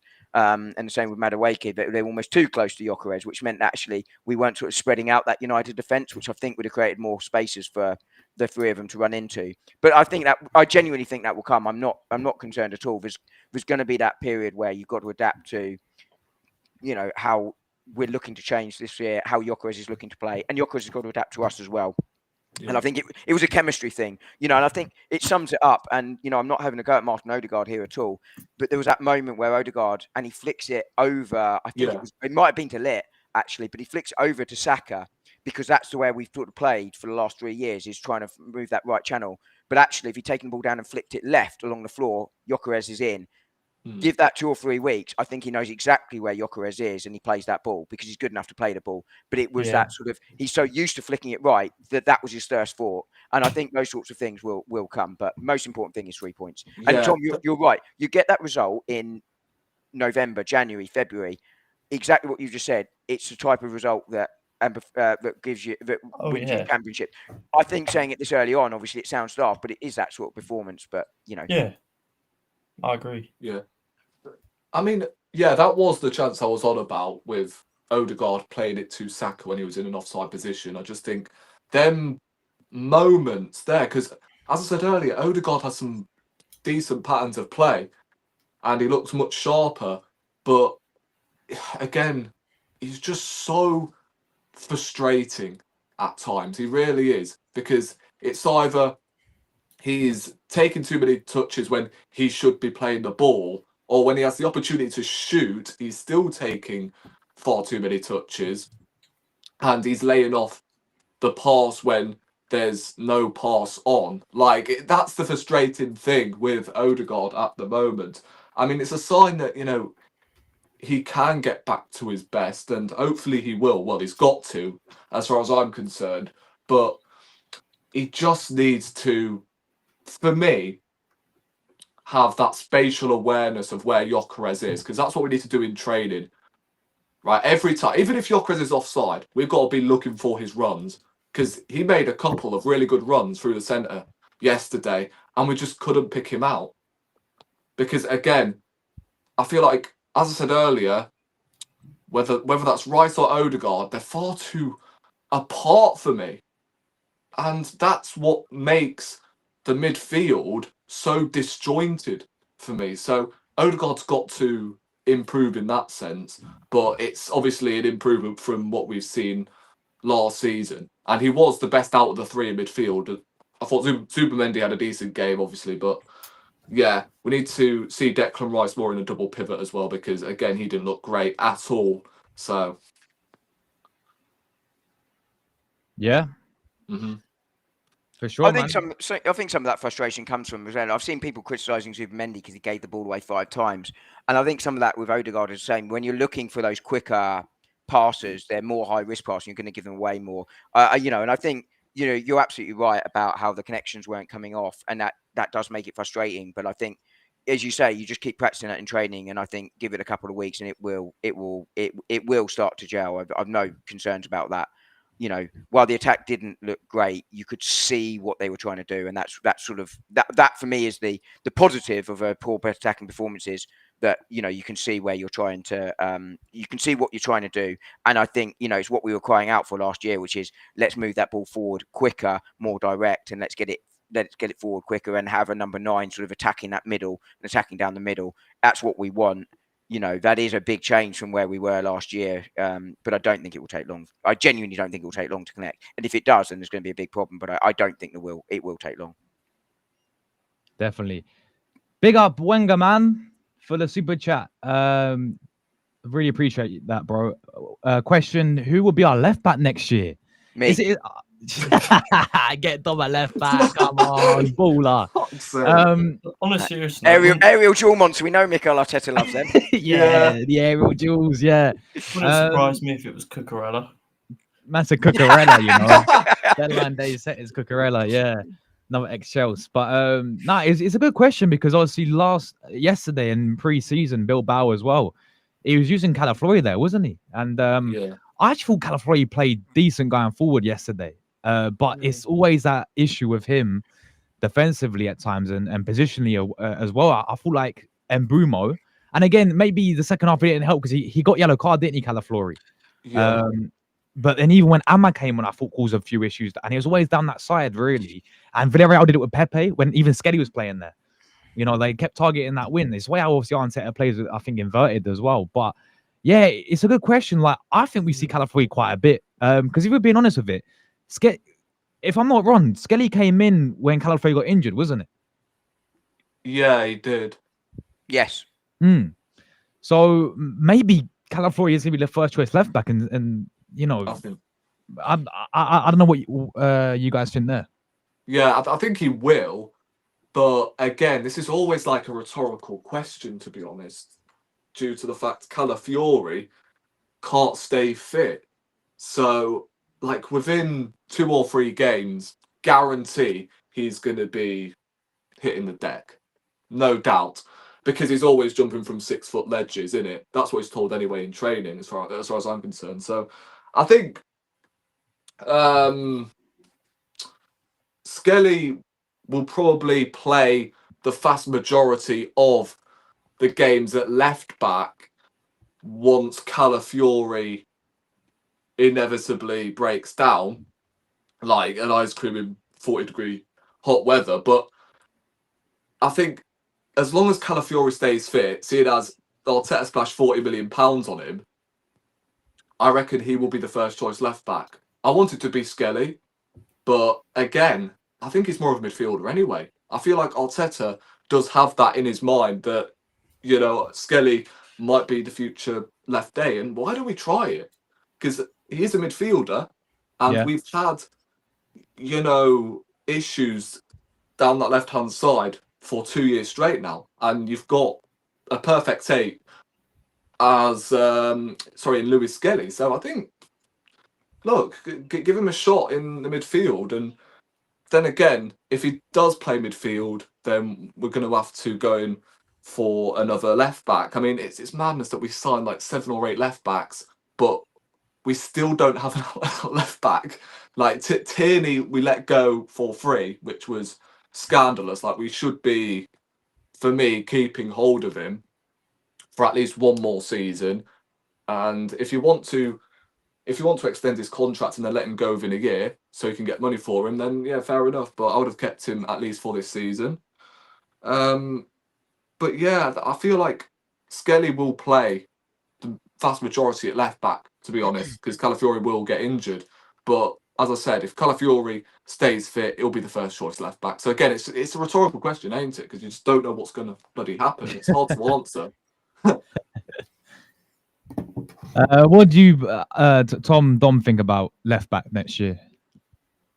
I think Calafiori's got the qualities to play there. I think, you know, if he stays fit, I think he's good enough. And he's a player that I rate quite highly, actually. But also Lewis Skelly, you know, he's on the back of this shirt for a reason. I think it's another good problem to have. I think we have it on the right side as well at fullback. Ben White and Timber. I think it's good that we started yesterday with Ben White and Calafiori, and next week we have the option of Timber and Lewis Skelly.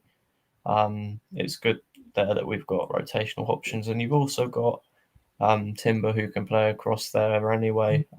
So, you know, if need be, you've got players who can, you know, who are versatile. So yeah, I think it wouldn't.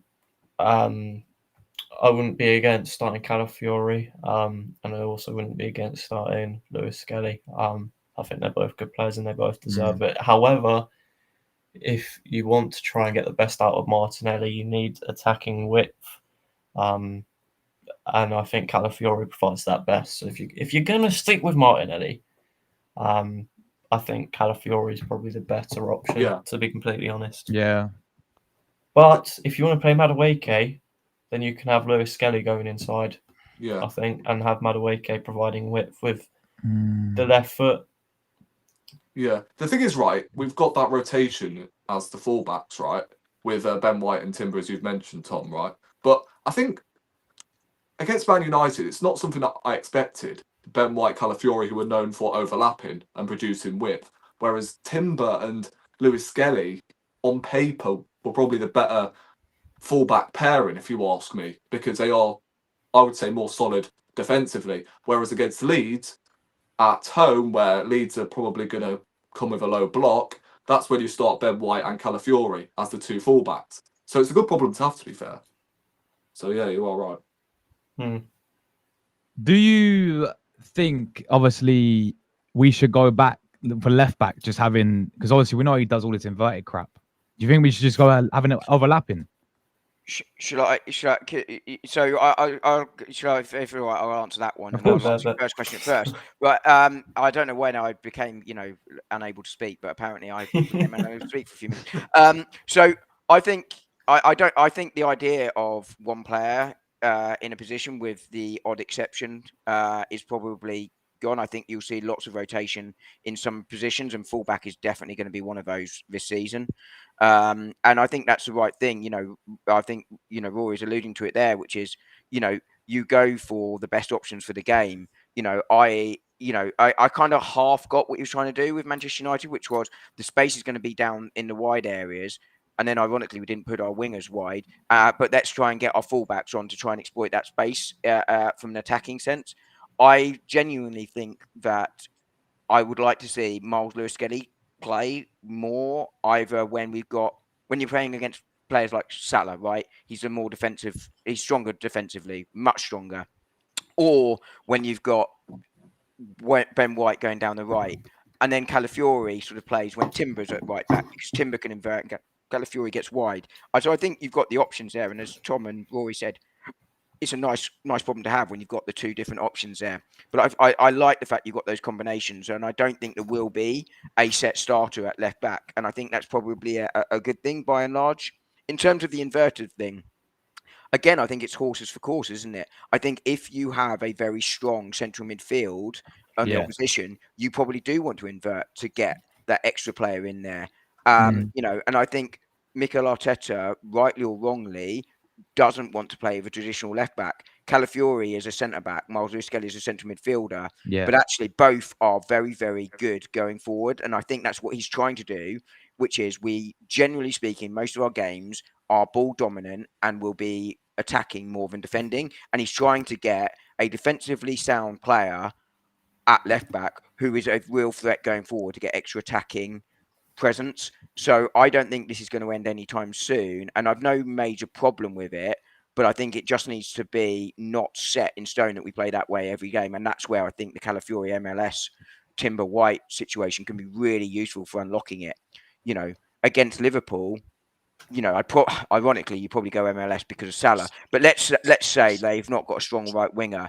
Frimpong's going to come bowling forward. You probably want Calafiori playing there to exploit the space going, the other way. Liverpool's a bad example, as I say, because actually against Salah, I'd want Miles Lewis-Skelly, and Liverpool's attack, you want the better defender. But you get the point, right? If you've got a right back leaving space, use Calafiori. If you've got a left back leaving space, you want Ben White, and therefore you probably want MLS. And I think that's probably what the plan is this year. Yeah. Right, let's move on to this. I wanted to, obviously, Saliba. Romano said Berta's focus now is to renew Saliba's contract. Talks ongoing with his representatives to wrap it up in order to award interest of Real Madrid. So looking like this is a big thing. I said this, in my opinion, it's arguably as important as signing. It's like a new signing for me because he's that key to this team. Him and Gabriel. I think we spoke about it a few weeks ago. Like their partnership, I think, have got the best in Europe. Together. Yeah. It's as simple as that, really. Like I think we went for it a few weeks ago. Like who's actually out there, and people could say Konate and Saliba, Konate and Van Dijk. Like Konate looked awful, I thought, against Bournemouth. He's already got Madrid. I've got a stat for you for Liverpool. Yeah, go ahead. Liverpool have now already conceded as many goals in transition this Premier League season as they did in the entirety of last season, which gives you an idea of how good they were last season. But actually, Van Dijk has looked very, very dodgy. Yeah, look, it's 2 games, right? You have to be very, very careful when you're making these. But True, he has looked vulnerable in both against Palace in the Community Shield and against Bournemouth. Now these two are probably going to be mid-table sides this year, and they have looked vulnerable. Now I think that's partly the system as well, which is Liverpool are bombing forward. I talked about balance in Liverpool. That's my concern with them this year. But last year, I think those two were very close. That stat that they only conceded 2 goals in transition last year gives you an idea of how valuable their 2 centre-halves were. But for me, it's still those two. And I agree. not only is Saliba staying a real statement when you look at the last 20 years, Arsenal have just lost their best players continuously to Facts. Manchester United, Chelsea, Real Madrid, you name it, they have gone. Man City.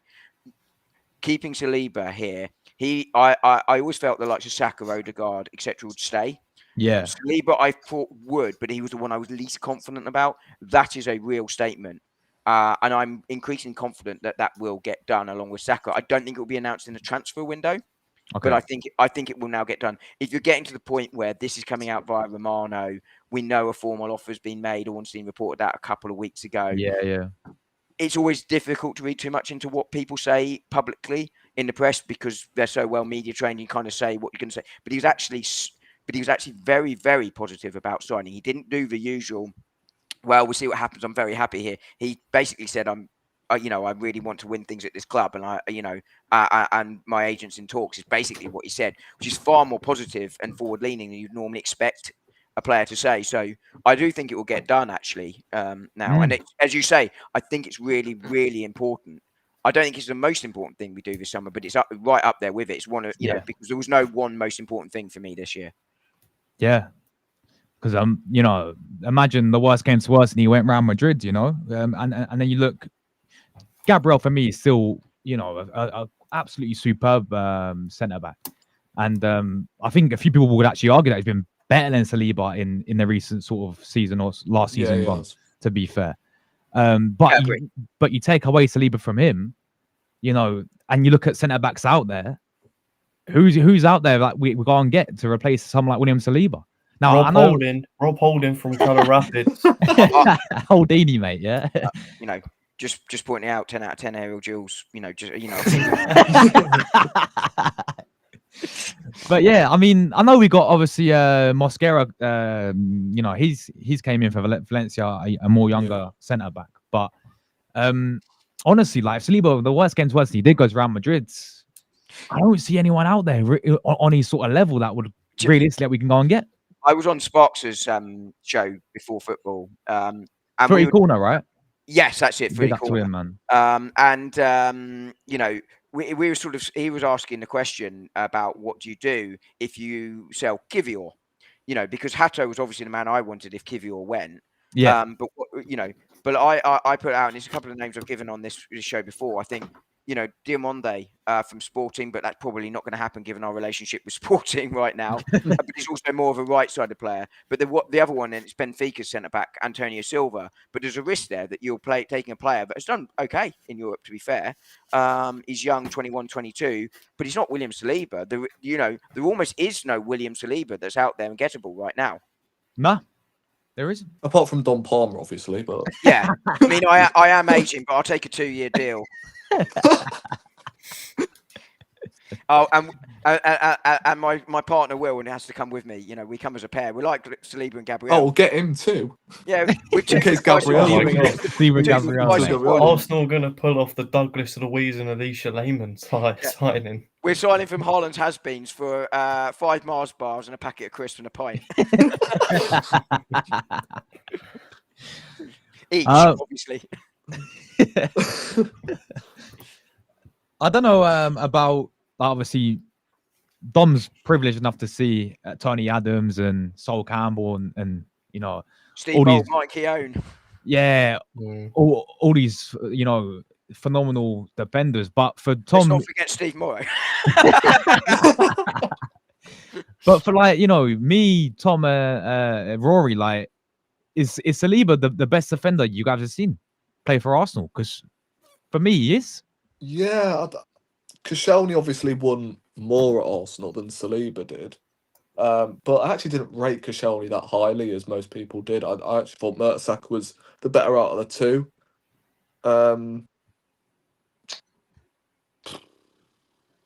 Trying to think now. I've seen Rob Holding. Yeah, multiple FA Cups. Rob Holding. Mustafi. Mustafi. David Luiz. Who can forget David Luiz? Socrates. The other Gabriel. Oh, the other Gabriel, yeah. Palista. I've seen a centre back. Maverick Hornos I've seen as well. The Juru, is that his name? Yeah, the You Juru. know fifth guy? what? In all seriousness, when Johan Giroud first broke through, he looked like he was going to be an absolute beast. It didn't Yeah. obviously turn out that way, but I Didn't think he go to the Euros? yeah, he was Was it phenomenal for Switzerland. Yeah, yeah, Yeah, he went 2016, I believe. Did he not? yeah. I think that would it be? It might be earlier, but I can't. But would the best centre back pairing you two have seen, or three have seen, would it be Torre Campbell, or would that predate you as well? Yeah, I was born Predate. 2007. You know, I mean, in a top 4 run-in at St James's Park, I've seen Granit Xhaka and Ben White partnered. That was Yeah, quite something. Does Ben White count? Because he played centre back as I genuinely don't even think he was that bad at centre back. no, he wasn't. But obviously, he's much better as a right back. That's for sure. But I don't know Yeah. if he counts, to be honest, because he played centre back in his first season. So does he count or? I'm still trying to get over the fact that you're not old enough for Colo Torre and Sol Campbell.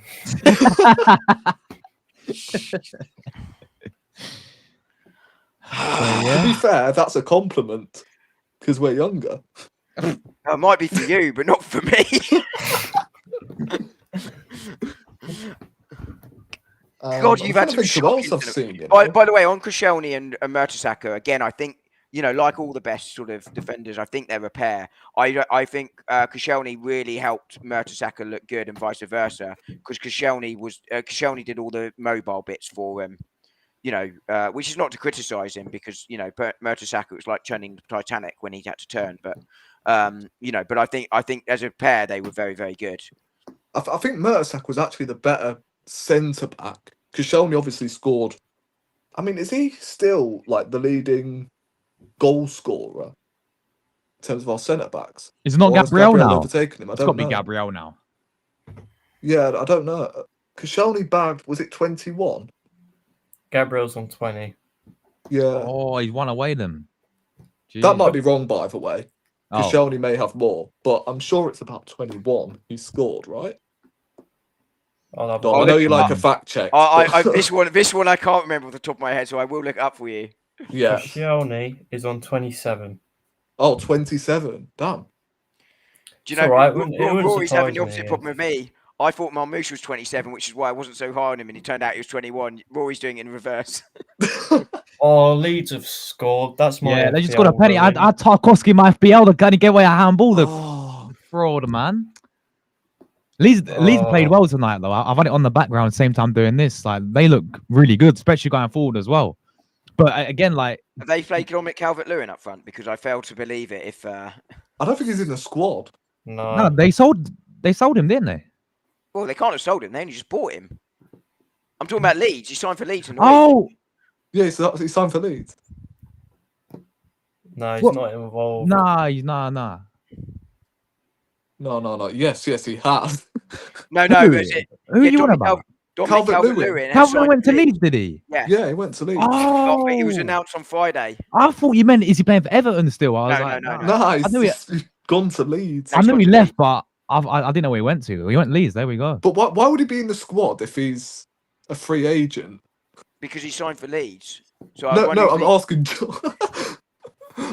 like, if you think he was in the squad for Everton, then I think Josh still thought he was a free agent, and therefore didn't know but time for you Leeds. thought he was. No, I you think thought he Josh was in the thought- squad for Everton, for God's sake. Yeah. But I think Josh thought that's what I was asking, but I wasn't. Yeah. Oh right. Yeah. Therefore, Josh was saying he's a free agent. He can't be in the Everton squad because he left. Yeah. Anyways, I'll anyone let you seen off with that Savio one. Savino, the winger brothers for City? What? I'm joking. I was taking the mic, mate. No, you're not bringing up the. No, you're not bringing up the Slovenian. No, that was I was messing around because that was the last misunderstanding we had. I was only messing. Oh my god. Oh man. No, I'm never escaping the allegations. Still, First as long it as we're not was talking Savino about as long as we're not talking about the Georgian winger that I can't pronounce, we'll be all right. Wi-Fi password, Crava, man. Yeah, man, like Cravaskillia. But yeah, man, Leeds played well tonight. Obviously we got them next, so Yeah. might as well move on to that. on Very Saturday. quickly. No, yeah, go on. Is it? I think Arsenal and City are the only people to win away, aren't they? In the opening. This week. It shows how hard it is to win away on the first. First couple of weeks of a season. Yeah, I think that's true. I think I've just we're double only checked. team. It is, yeah. Wow. I mean, it gives you an idea of how hard it is to get an away win. In those first couple of weeks. But only 2 teams managed it. But how are we feeling going into this Leeds game at home? Like, obviously, you expect Arsenal at the Emirates to get a comfortable win against newly promoted side, but it depends how they're gonna play, really. Because I obviously you expect them to come back and come to the Emirates and sit back and play low block, but at the same time, I watched them. Maybe that home tonight is Everton. I get that, but they played quite attacking today. So and that could when a team like if they're open against Arsenal, then we should exactly kill them. I think you're right, Josh. It's going to be very different from them, isn't it? Right. I mean, we don't know. Daniel Farke though does genuinely tend to attack. Right. Yeah. That's genuinely his way. And he would be, to your point, absolutely insane to do that. But I don't expect him to attack so much. I think he will defend far more at us than he has tonight. But we'll see how it goes. But I think Arsenal will win this quite comfortably. Yeah, Rory, Thom, what do you guys think about Leeds coming up? Well, we've got to play better, that's for sure, than we did yesterday. Yeah, obviously, we'll get more of the ball pretty much than Leeds will. I'm sure they will sit back.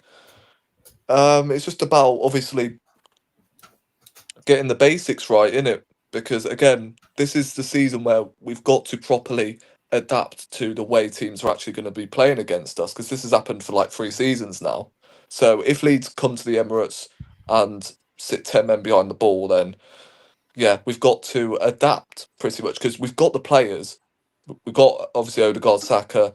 We've got a striker now that can hopefully unlock them low blocks. So hopefully there'll be a bit more freedom to certain players to get the job done. I don't think it will be comfortable though. I think we'll keep a clean sheet, but I don't think it'll be comfortable. I reckon we'll get actually 2 late goals to get over the line. And look, 6 points is 6 points, but again, performances need to step up. And no disrespect to Leeds. I mean, I've got Leeds mates, so I don't want to be too hard on them. Pause. But I think we need to, for me, come away with at least a 3 or 4-0 victory. We just have to. So I'll probably go 2-0 Arsenal. Yeah. Thom? Well, that's actually quite annoyed me because I agree with Rory on the score prediction. I've also gone 2-0 to Arsenal. This guy don't want to agree with me today. No. Yeah, I think 2-0 to Arsenal. I think Leeds will probably sit down in their low block. Although if they do want to come and try and attack us, then we'll leave the doors open. Pause. And yeah, again, Gabriel Martinelli, please just do something, because if there's anyone over the recent history that's loved the game against Leeds, it's Gabriel Martinelli. He's done quite a lot against Leeds over the last few times we've met. So yeah, hopefully he gets in on the action if he's still here. And as I said earlier, I think this is also an opportunity where you could probably give minutes to Ethan Nwaneri. And it'll be interesting to see if Jakub Kiwior's in the squad. Because he was in the squad, wasn't he? It was a bit weird not seeing him yesterday. I don't know if that's got anything to do with a potential departure, because he did play quite a few minutes in pre-season. And they said he might be off the Porto. Off the Porto. Yeah. What's going on with Norgard as well? He wasn't in the squad. He was unwell. Unwell, yeah. Oh, was he unwell? Yeah. You guys heard how to pronounce his name, by the way? Yeah, Norgal. mad. Christian. But I think that's he's got he's Danish, isn't he? So Yeah. I think that's how Norgal. they say it over there. Yeah. And also, quickly praise to David Raya. He hasn't actually got any this stream, so I'm That's true, going to man. That's praise true. David Raya. He gets better every game, I think, and yeah, praise. I mean, I had I the thought I did. If I did, that might be the other stream I did. But yeah, Potentially. He really. It was obviously difficult opening for him, but he, massively stepped up, and he made a couple of very crucial saves. Yeah, ever since he got that hair transplant and buzzed it all off, he has been different gravy.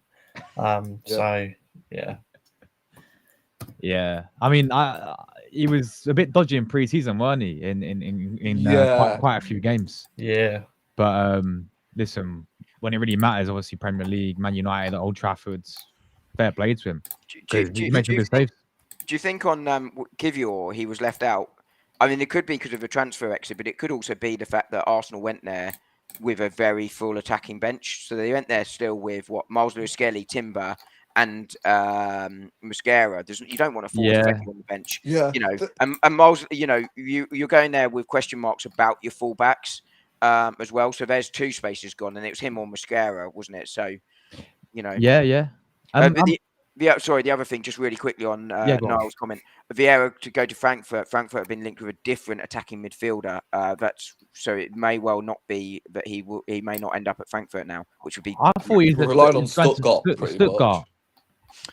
Oh, was that Stuttgart? So apologies. Stuttgart, Yeah. No, so great. Then in that case, Niall, I hope you're right, and it is Frankfurt. It might be a different German club, Frankfurt. Then, all right, hopefully. Yeah, fingers crossed. No, I swear it was Stuttgart though. Yeah, Stuttgart deals off because they've signed a different player. Oh, I got mixed up with Stuttgart and Frankfurt, so that's my bad. I don't know if you saw. Don't know if you saw the picture of Fabio Vieira in training, and he's just stood there. It's like he was forced to just. Like that teabag. Have you got any? He did not want to be there. Trust me. No, he didn't. But no, I haven't seen his Frankfurt room. If you know something on it, can you? Put it in. Really useful. Yeah, definitely. Just going back to the bench thing, right? How many players are you allowed on the bench then? 9. Is it 9? So we had to leave 9 first team players out of the squad for Manchester United. Oh, okay. Has it always been like that number? Always been 9 players? Well, no, it used to be less. It used to be 3. Oh, it used to be less. It used to be 3. Yeah, it was 7, right? 7, and then it used to be 3, then 5, then 7, then 9. 3. Yeah, but this was back when you had if you were the left winger and you were the only left winger in the squad, and if you break your leg, you still played. Wow. Oh my days. I mean, Champions League. I wish I was your age. Champions League is different, isn't it? Champions League is 12. 12. Yeah. So you get more, yeah. There was a goalkeeper that broke his neck in an FA Cup final and played on. Wow. He was a German lad. I can't remember his name now, but yeah, broke his neck, played on. Oh my days. That's mental, man. If you look it up, you'll find his name, but it's true. But oh no, I might have got Stuttgart and Frankfurt mixed up too. Oh no! Oh no! Vieira, stay in. Wait, what's this? I was just reading that because I said I got Stuttgart and Frankfurt mixed up because I said Stuttgart deals off, but I got them mixed up with Frankfurt. And so I was hopeful that Niall had some new information, but it turns out he's got them mixed up too. Oh my days. No. Yeah, man, crazy. Just going to Leeds. Will you change anything to do the lineup, guys? Yeah. Yeah. Would you play Mosquera? No, I wouldn't go Mosquera. I'd still start a strong team. Yeah. Because we can't take Leeds for granted, like the new promoted side. Well, you've also had a 7-day rest as well. Yeah, that's true. But I think you still go strong for this one because we've got to be ruthless in this. We just have to. Because we've got Liverpool next. If we had like Burnley at home as well, then yeah, I'd understand. You could get away with rotating. But seeing as we've got Liverpool coming up, we need to gain confidence. I'd start a full strength team for me. Well, you've had a 7-day rest and you've got an 8-day rest as well, so you don't need to worry about that at this point. Yeah, I would be. I'll be considering sticking with the fullbacks, to be honest. in Ben White and Calafiori in case Leeds end up parking the bus pretty much. So we need that width down both flanks. I'll stick with the two centre backs, obviously the goalkeeper in Raya.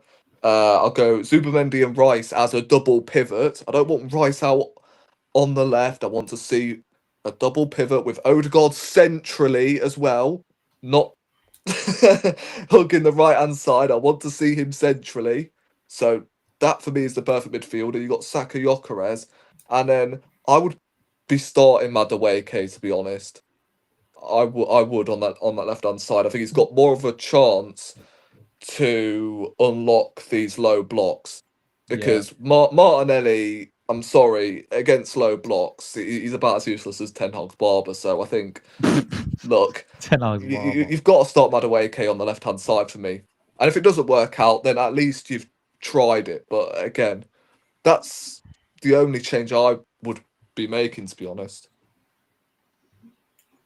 I think you stick David Raya in goal. Obviously, he's never going to come out. Ben White stays in for me. Formerly Leeds player, actually. Yeah. Saliba, Gabriel stays the same. Calafiori probably stays the same. Rice, Zubimendi, Odegaard. But the front line's where I'd change things. I'd keep Gyökeres in there. I think you need him properly playing. I'd actually go with Noneri on the right and Madueke on the left. Give Saka time off coming up for Liverpool because he looks like he needs it. And yeah, I've had enough of Martinelli, to be completely honest. So yeah, I wanted Madueke to start at Old Trafford. I want him to start against Leeds.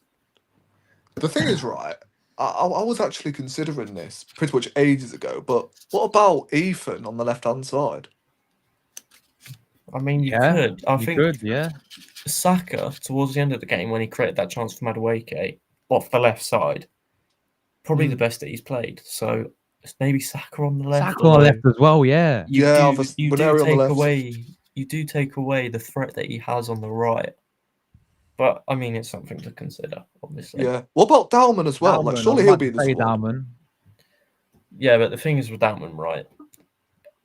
He's 15. He's 15. He is 15. You can't rely on him week in, week out. GCSEs, mate. He's got coming up.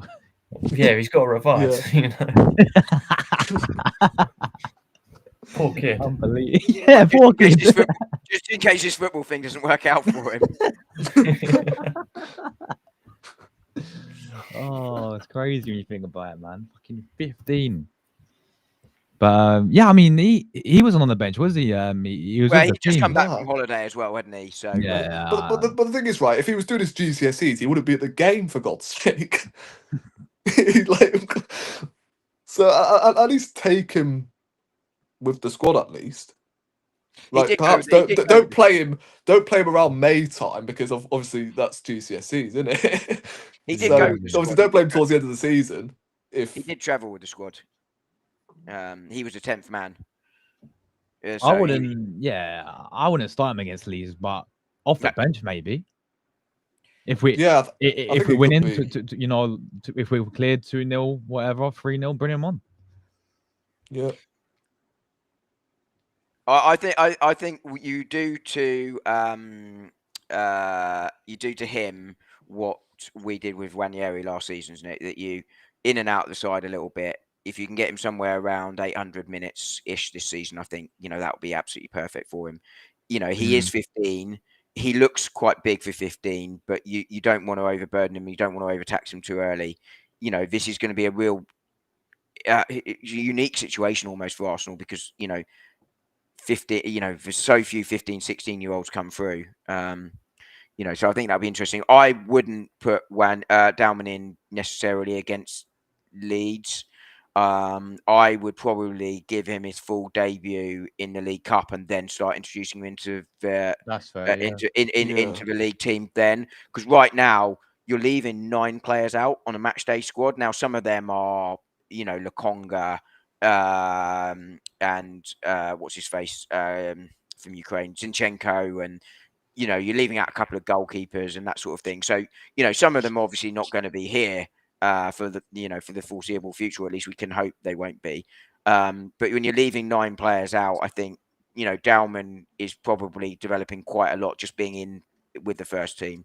Yeah, I mean, I personally prefer like a different types of fullback, like Miles Lewis, Skelly and White, and Calafiori and Calafiori and Timber sort of combinations. But I'd actually go and change it at the back. I think the one I'd almost be tempted to go Martinelli to start and just see if you can find him some form at home against Leeds. But the concern is if they go low block, he really does struggle, as Rory pointed out. But I wonder if, I think a lot of that will depend on how he is this week in and around the training ground. And I think you have to sort of make the decision on what is best for Martinelli. Is it taking him out of the firing line, or is it trying to give him one more go? He struggled early on last season as well. It's a difficult one. Madueke for me is the man that comes in if Martinelli's out of form. But I did a video on Martinelli today, which, was quite critical of him. And it wasn't designed to necessarily be overly critical of him, because he's a player, he's a player I desperately want to succeed, but too many times he has these poor runs of form, and we're talking about how do we get the best out of him. And look, it happens with wingers, quite a lot, but it's happening so much with him. And he is a real asset, but I just want to see a new left-sided option come in to sort of, because I don't want Madueke playing on the left. I want Madueke being that squad option. I want a real person to come in and challenge Martinelli. So I'm not deciding between Martinelli and Trossard and Madueke. I want another one there. And it's not all players.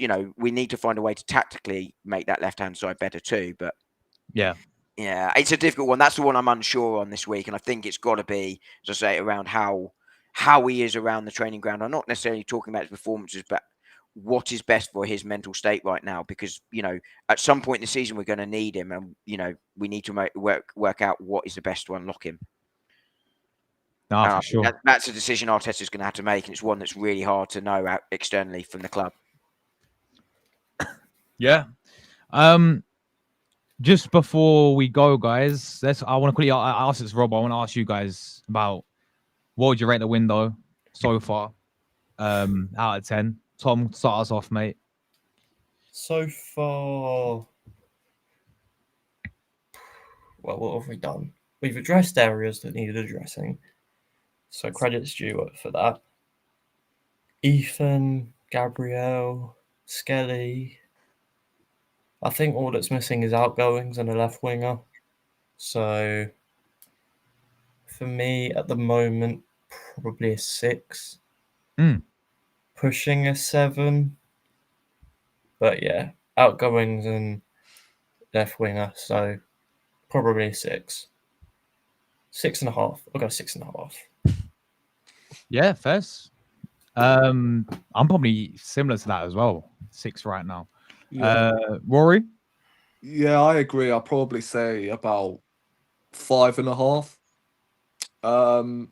I think the signings have been decent, but again, the amount of players we've actually sold, which again haven't been barely any, but the fact last summer we were all raving on about the fact we got good money for the likes of Nketiah and Smith Rowe, and we rated it above 7, 8 out of 10, not due to obviously the signings, but I think you've got to sort of keep the same energy with this window as well. And I think I'd say probably 5 based on that. But signings have been decent, and we've got the striker in. If we didn't get Gyökeres in, I'd probably say about 4. But yeah, Dom? Context is always important. I talk about this a lot with transfer windows. So last summer, I didn't think there was a lot of money, and I didn't think the window was particularly good for getting players in. But we sold well last summer. This summer, I never thought we were going to make much money from sales unless we sold someone big, because I just didn't see where that was going to come from.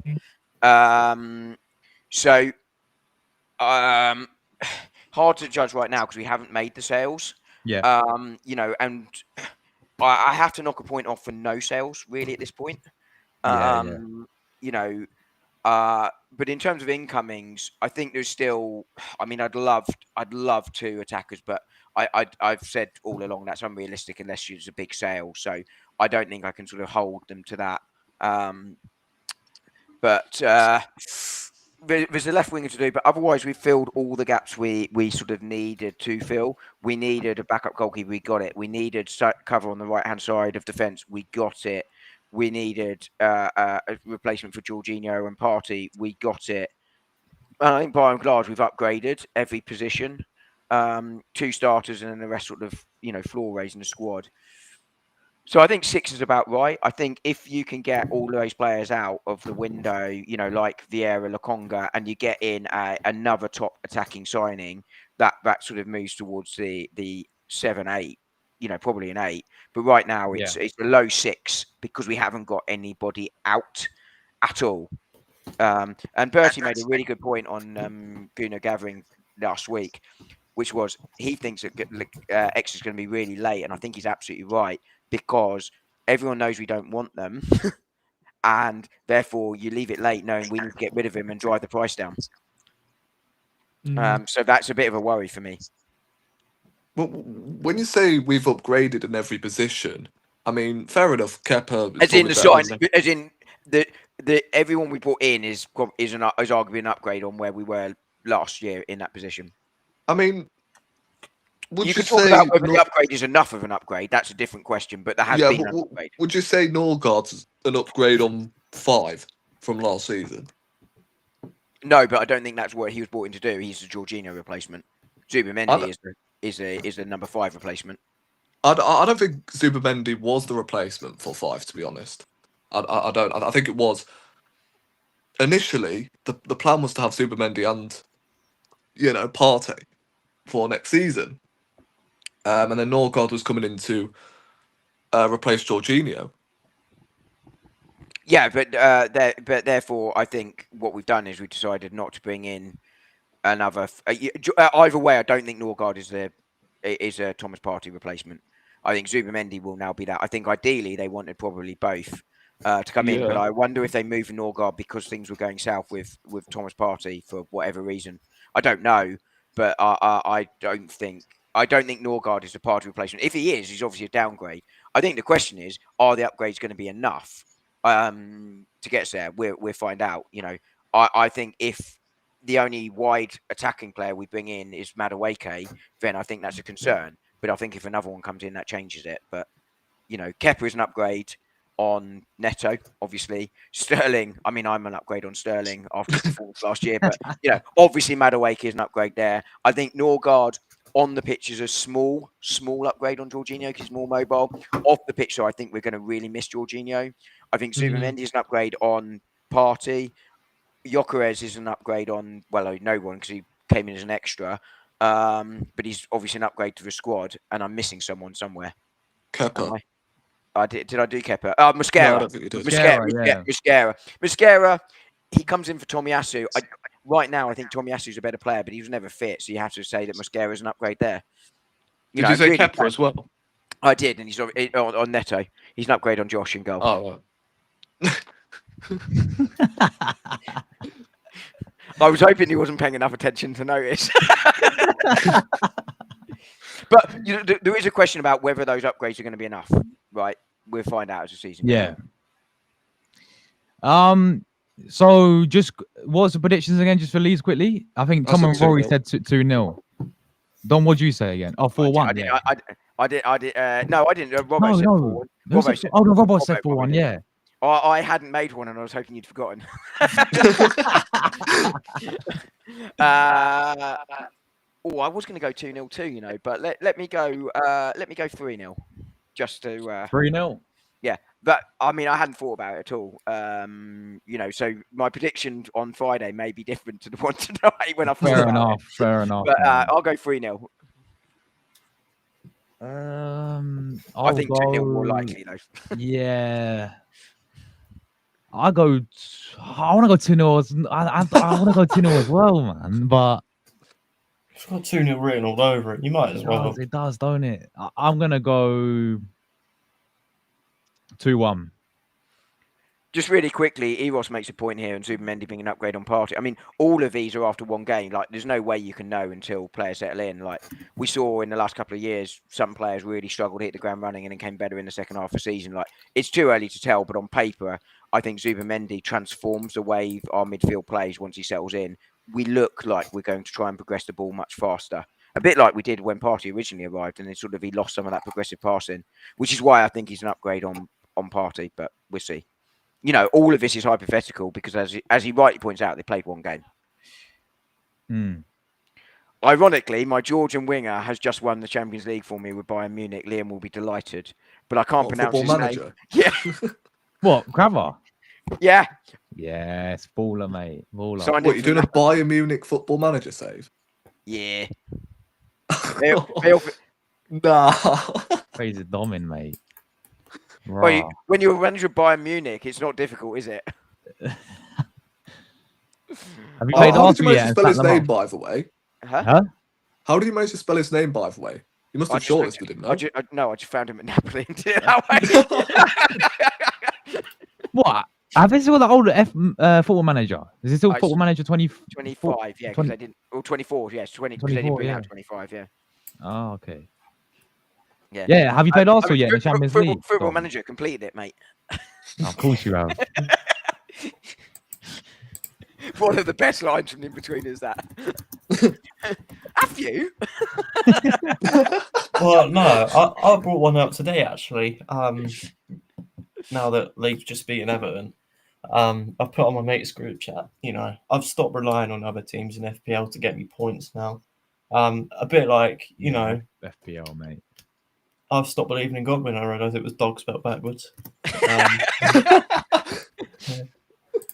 Good one, man. Do you play FPL, Dom? No. Don't blame you. Don't blame you. Mostly because I'd forget to do the damn thing. And then I'd be genuinely irritated that I've done crap because I forgot to change it, and that's why I don't do it. That's me. But I still do it every season, to be honest. Yeah, it brings me depression every week. I'm telling you. Yeah. I mean, that's exactly what I'm shooting for, right? In case Arsenal don't depress me, let's see if FPL can. Especially when I'm actually bottom. No, wait, Tom, you're bottom of the league. Of my league. Got to be like minus points. Tom, you're bottom, and then I'm just above you. Like, we're both bottom together, bro. No, I don't believe you. I'm checking this. No, like Eros. Yo, Eros is top of the league. Go on, Eros, mate. If you're still here. Yeah, Eros is cooking, bro. No way I'm bottom. Eros, man. You might win the giveaway, bro. Come on. Where am I by any chance? Tom, didn't you get minus points, mate? No, Seb's Rory, you're fourth. Top 4. All right, I'll take that. 46 points. Big comeback coming, though. Big Rory, comeback coming. Yeah. Rory, are you gonna change your name to Mr. Wenger? I'm joking, by the way. I genuinely, admired Arsene Wenger. That was a joke. Just in case someone, goes, how can you insult him? That was genuinely a joke. I may change my name to Phases. Phases FC. Wait, hold up. Did you say who's bottom again? Me and Tom right now. What, joint bottom? It shows Seb for me. Shows Seb. Oh, it's Seb. Both of you have Conser in your FPL. Yeah, I Conser, he got sent off. That figures. I had Semenyo on the bench, who got 16 points. I had your entire starting lineup started, so therefore you couldn't bring him on. You had Reinders, to be fair. I had Reinders. Reinders is a baller, by the way. Jesus Christ, that guy is good. I had Salah as captain. I had Salah. And it got me a few points. Gabriel. He pretty much carried me this weekend. I don't know whether to make any transfers or not. Yeah, bro, I'm transferring half this team, to be honest with you, mate. Josh is playing his wild card week 2. Yeah, facts. Wild cards. No, I think I'm going to be patient. You're doing well. You're fourth as well, man. And then now, like Ross, if he's still here, man, bro, you're on, I think, 70 points or something in this first week, which is mad. He must have a mad team. I remember when I got over 100 at one stage, one season. I think it was match day 1. It may have been the 22-23 season. Can't remember. I've done but- it a couple of times. Eros has Haaland up front captain. 26 Oh. points. Jesus. That's mental. Just under your entire team, Josh. Yeah. No way. He didn't get more points for Haaland than you got for the entire week match day week. That can't be true. I think I got like Definitely. 57, right? Oh, wait, no, actually, Seb's bottom of the league. My bad. Oh gosh. What phase is Seb in? Time to go. He's probably got Leno in there, hasn't he? So probably got man. Pedro Neto in his team as well. Best winger in the league, apparently. No, I'm not having that. I João Pedro, he's still got fucking place. No, I did a last minute switch from Isak because I had him initially before he eventually didn't train with Newcastle. I had to switch him last minute for João Pedro. I mean, I might as well have just stuck with Isak, to be honest. Easy fuck all. Actually, I think I think that was a bizarre signing from Chelsea, by the way. the one Yeah. transfer. If I can do it, which I should be able to, I'm going to put Reinders in for Ndai because, sorry, Everton. Yeah, enjoy it, mate. What happened to Yeah. you tonight? Tarkowski as well is a clown giving away a handball. It's either Reinders or Elliot Anderson for me. Yeah. I Wait, don't know. what about Chris Wood, though, man? He's still scoring goals, isn't he? That's just the first game week against Brentford, so I don't it's know, Brentford. man. I don't know. He's. Yeah, and City have got Tottenham, so I'm putting Reinders in. Oh. yeah, I might put Reinders in as well, to be honest. Well, that's City season done. Because I actually had Cherky initially. I thought Cherky was going to start, but it was. In fact, he got me a couple of points. Yeah, he scored a really good goal, didn't he? Although, oh no, I may have had him on my fucking bench. Yeah. The bench. Yeah, I'll scores, tell you, you man. might have to check that for me. I'll do it. Go on, The then. bench. Did I have scores, Cherky man. on the bench? No, he was not on the bench. Oh, right. You have, You why didn't do have you him in the team Obi at all. Martin? You what? You've got Obi Martin on your bench. Yeah, bro, I had like, No money. yeah, I had to. One I of those know it was ones, a yeah. Yeah, I just put a random guy on there just to fill them, just to get triple. the squad done. Yeah. Yeah. I like sharing the funds out. Obviously, it doesn't really do me any good. But yeah. I was going to put Bayern in, man, but West Ham got smoked, didn't they, by Sunderland? Yeah. Yeah, They're absolutely battered. 3-0. Crazy. Sunderland that's as it. well. Xhaka's in my FPL as well. I'll have to stick him in Xhaka there. settings, yeah. Oh, I've already got Xhaka in. He was on Again- my bench. Oh, have He's in you? my team now. Yeah. Again, I'll go back to the point earlier about how difficult it is to win away on week one, but particularly when you're new grounds. I remember that Really one. promoted, Do you remember yeah. that season a few years ago where we lost our first 3 games or 4 games, whatever it was? Yeah. You know, we were bottom of the league. What, the And Brentford season? Yeah, and I just remember thinking, Christ, what a horrifically horrible start. It was like, I can't remember now, it was like City, Liverpool, but started with Brentford. You're like, you're going to have to win at Brentford. And and it sounds ridiculous, but it's like, we're going to lose. I just knew we were going to lose because how Yeah. hard it is. Was that their first season ever in the Prem as well? Brentford? Yeah, and then Yes. we got COVID. Half the team was out with COVID. It was just Oh, anything that yeah. could have gone wrong Balogun went wrong. started. Do we have Balogun up front? Yeah, Balogun had to play. Ben White, who had to play, having not trained for like a week and a half, had to play at centre half. Gabriel was Jesus. being sick in the toilet before kickoff. No I mean, it was just way. Oh my absolutely days. horrific. I remember that. Yeah. Pure pain. Pain. It was. But anyway, Now. we're gonna wrap it up, guys. Big at everyone who tuned in the chat as always. Thank you guys so much. I know YouTube had a bit of a problem today with some of the live streams, but yeah, I think it fixed itself towards the end. So big at everyone who tuned in. But yeah, guys, you got anything you want to shout out? Anything you want to got coming up? Obviously, Thom, I know you got Fire Night Gunners, your new show. Friday Night Gunners, yes. Returning this Friday, 90% chance. Yeah, I've got guests lined up. I'm not going to name who it is yet. Got the next guest lined up, but there will probably be more content coming up this week as well. Obviously, Leeds, so I'll probably do a match report. And yeah, I've got ideas in mind. So yeah, should be a good week. But knowing me, it'll probably end up being 2 videos this week, but potentially some short content as well. And check out my Instagram as well, 14th Cannon. That's doing quite well recently, so Yeah, go and man. check that out. Rory, Dom, you got anything coming up?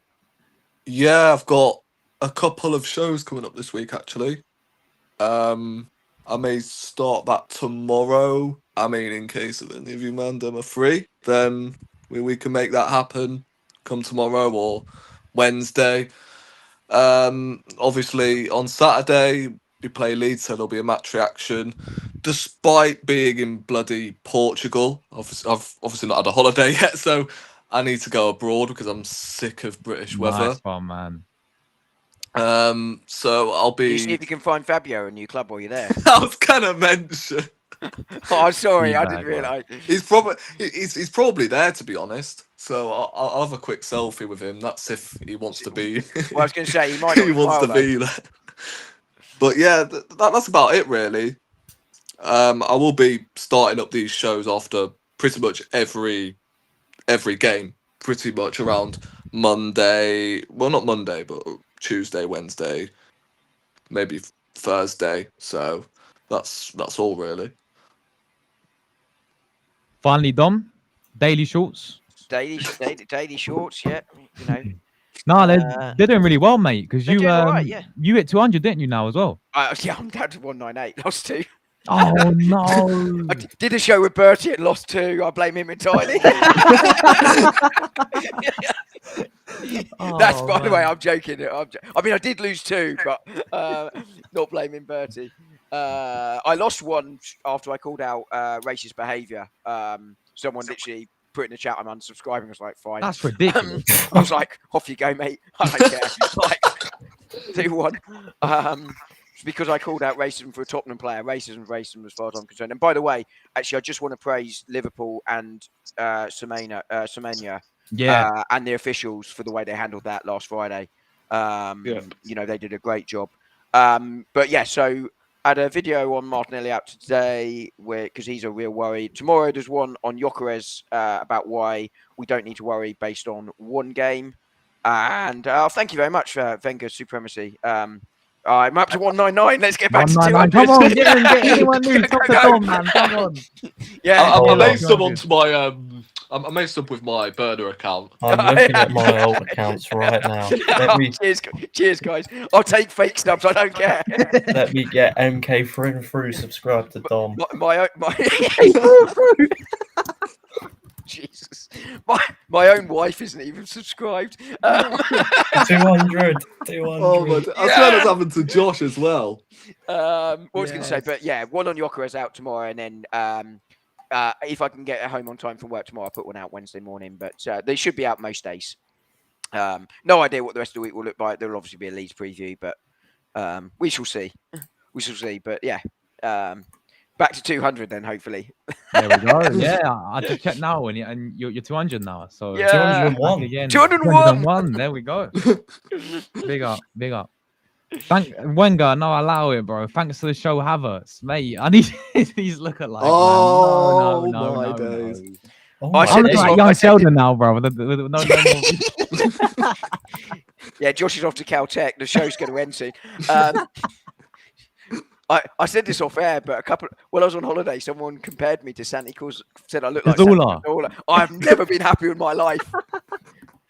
Yeah, that's a proper compliment, man. What a baller, man. Santi Cazorla. Do you know what though? I actually genuinely played really well tonight, despite the fact we shipped 6. But I went to go and play one of my sweeping first-time left-footed balls because I can use both my left and right foot, like Santi. And I absolutely mishit it. And I was aiming to basically put it right onto the left wing, sort of out towards the left, just past the left penalty area from, halfway in their half. Shanked it so badly, and I ended up playing our right winger in. And I just said, I literally, their striker went, "Did you mean?" I was like, "Yeah, of course." absolutely shanked it. I was looking for Will, and Will was like, That ball was for me, right? I was like, yeah, but luckily our right winger was called Will as well, so it made it look. Oh, that's class. I played that left-footed ball so many times. Like Will went, and I just received the ball on the layback, and my first thought, I didn't even look. I just saw Will go out the corner of my eye before the ball even came back to me, and I just hit it, and I absolutely shanked it. Almost like the South Korea team, pretty much. More like the North Korea team. There we go. Dom's 205 now. Big everyone who subbed to Dom in the chat, man. Oh my Bless days, guys. people. Hey, thanks for genuinely. I'm genuinely stunned. I remember last November when I started it. Josh was like, "You should start," and I was like, "I'll get like 10, like if I'm lucky." Yeah. So no, I appreciate that, guys. And this is always fun as well. Like genuinely fun. So thanks to everyone that subbed. I genuinely appreciate it. Now all 5 can unsub now. Yeah, they can all unsub now. Please don't. How come you haven't closed your blinds or curtains with your window behind you, Dom? Because I can't reach. If I'm honest with you, Josh has lost it. If I'm honest with you, it does look like I've got floodlights behind me, so I'm trying to keep my head here so that the lights that are there aren't reflecting back. I think Josh has just collapsed, Yeah, I think he's genuinely collapsed. Yeah, no, I basically came rushing back in, took my shin pads off, because you're not allowed to play if you don't have shin pads on, which really annoys me, and rushed straight in here, straight onto the show, and I didn't even think about the blinds, to be honest. Oh, dear me. But we'll go with I can't reach. I think that's what Josh has gone with. Have you tried standing on the genuinely worried windowsill? about. Well, again, that's quite high. Like, yeah. By the way, actually, in all seriousness, I genuinely did outjump their 6'3", 6'4" striker on several occasions tonight. And at one point, he actually genuinely kicked me in the arse. He's this tall that he went to swing his foot for it rather than head it because it had dipped, and I got in front of him. And he literally went to go and flick the ball, and he ended up kicking me in the arse. Shows how short I am. Jesus. Oh, Timmy. Is Josh actually okay? I was going to say, none of us can end the stream. Like, none of us have the power. If I was on Lee's show, I could end the stream if he'd gone. Josh, yeah. Josh, do we need to call you a paramedic? Euthanasia. Oh. Yeah, no, it really annoys me too because, my shin pads, they're like cricket pads.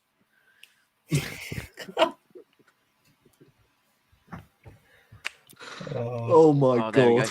Do we need to talk about Martinelli? Do we have a wrap? No. We're good. I'll wait for Josh to come back. Covered that. We can we can talk a little bit about Rafa Leao as well. Yeah. Who's better? Oh gosh. Tom's just doing his sanity. He's football. There we go. He's back. Sorry, people. Sorry, man. We are all genuinely worried about your welfare, to Niall's point. Yeah, I was about to get euthanasia on the phone, to be honest. Oh man. We'll stand the paramedics down. Crazy. Nah, big up everyone who tuned in today, guys. Really appreciate it. The chat as well as always. Big up the panel for their time as well. I know these go really long, like 2.5 hours, so appreciate you guys coming on, man. Yeah, we're back tomorrow as always. I'll catch you guys there. Big up the chat, big up everyone.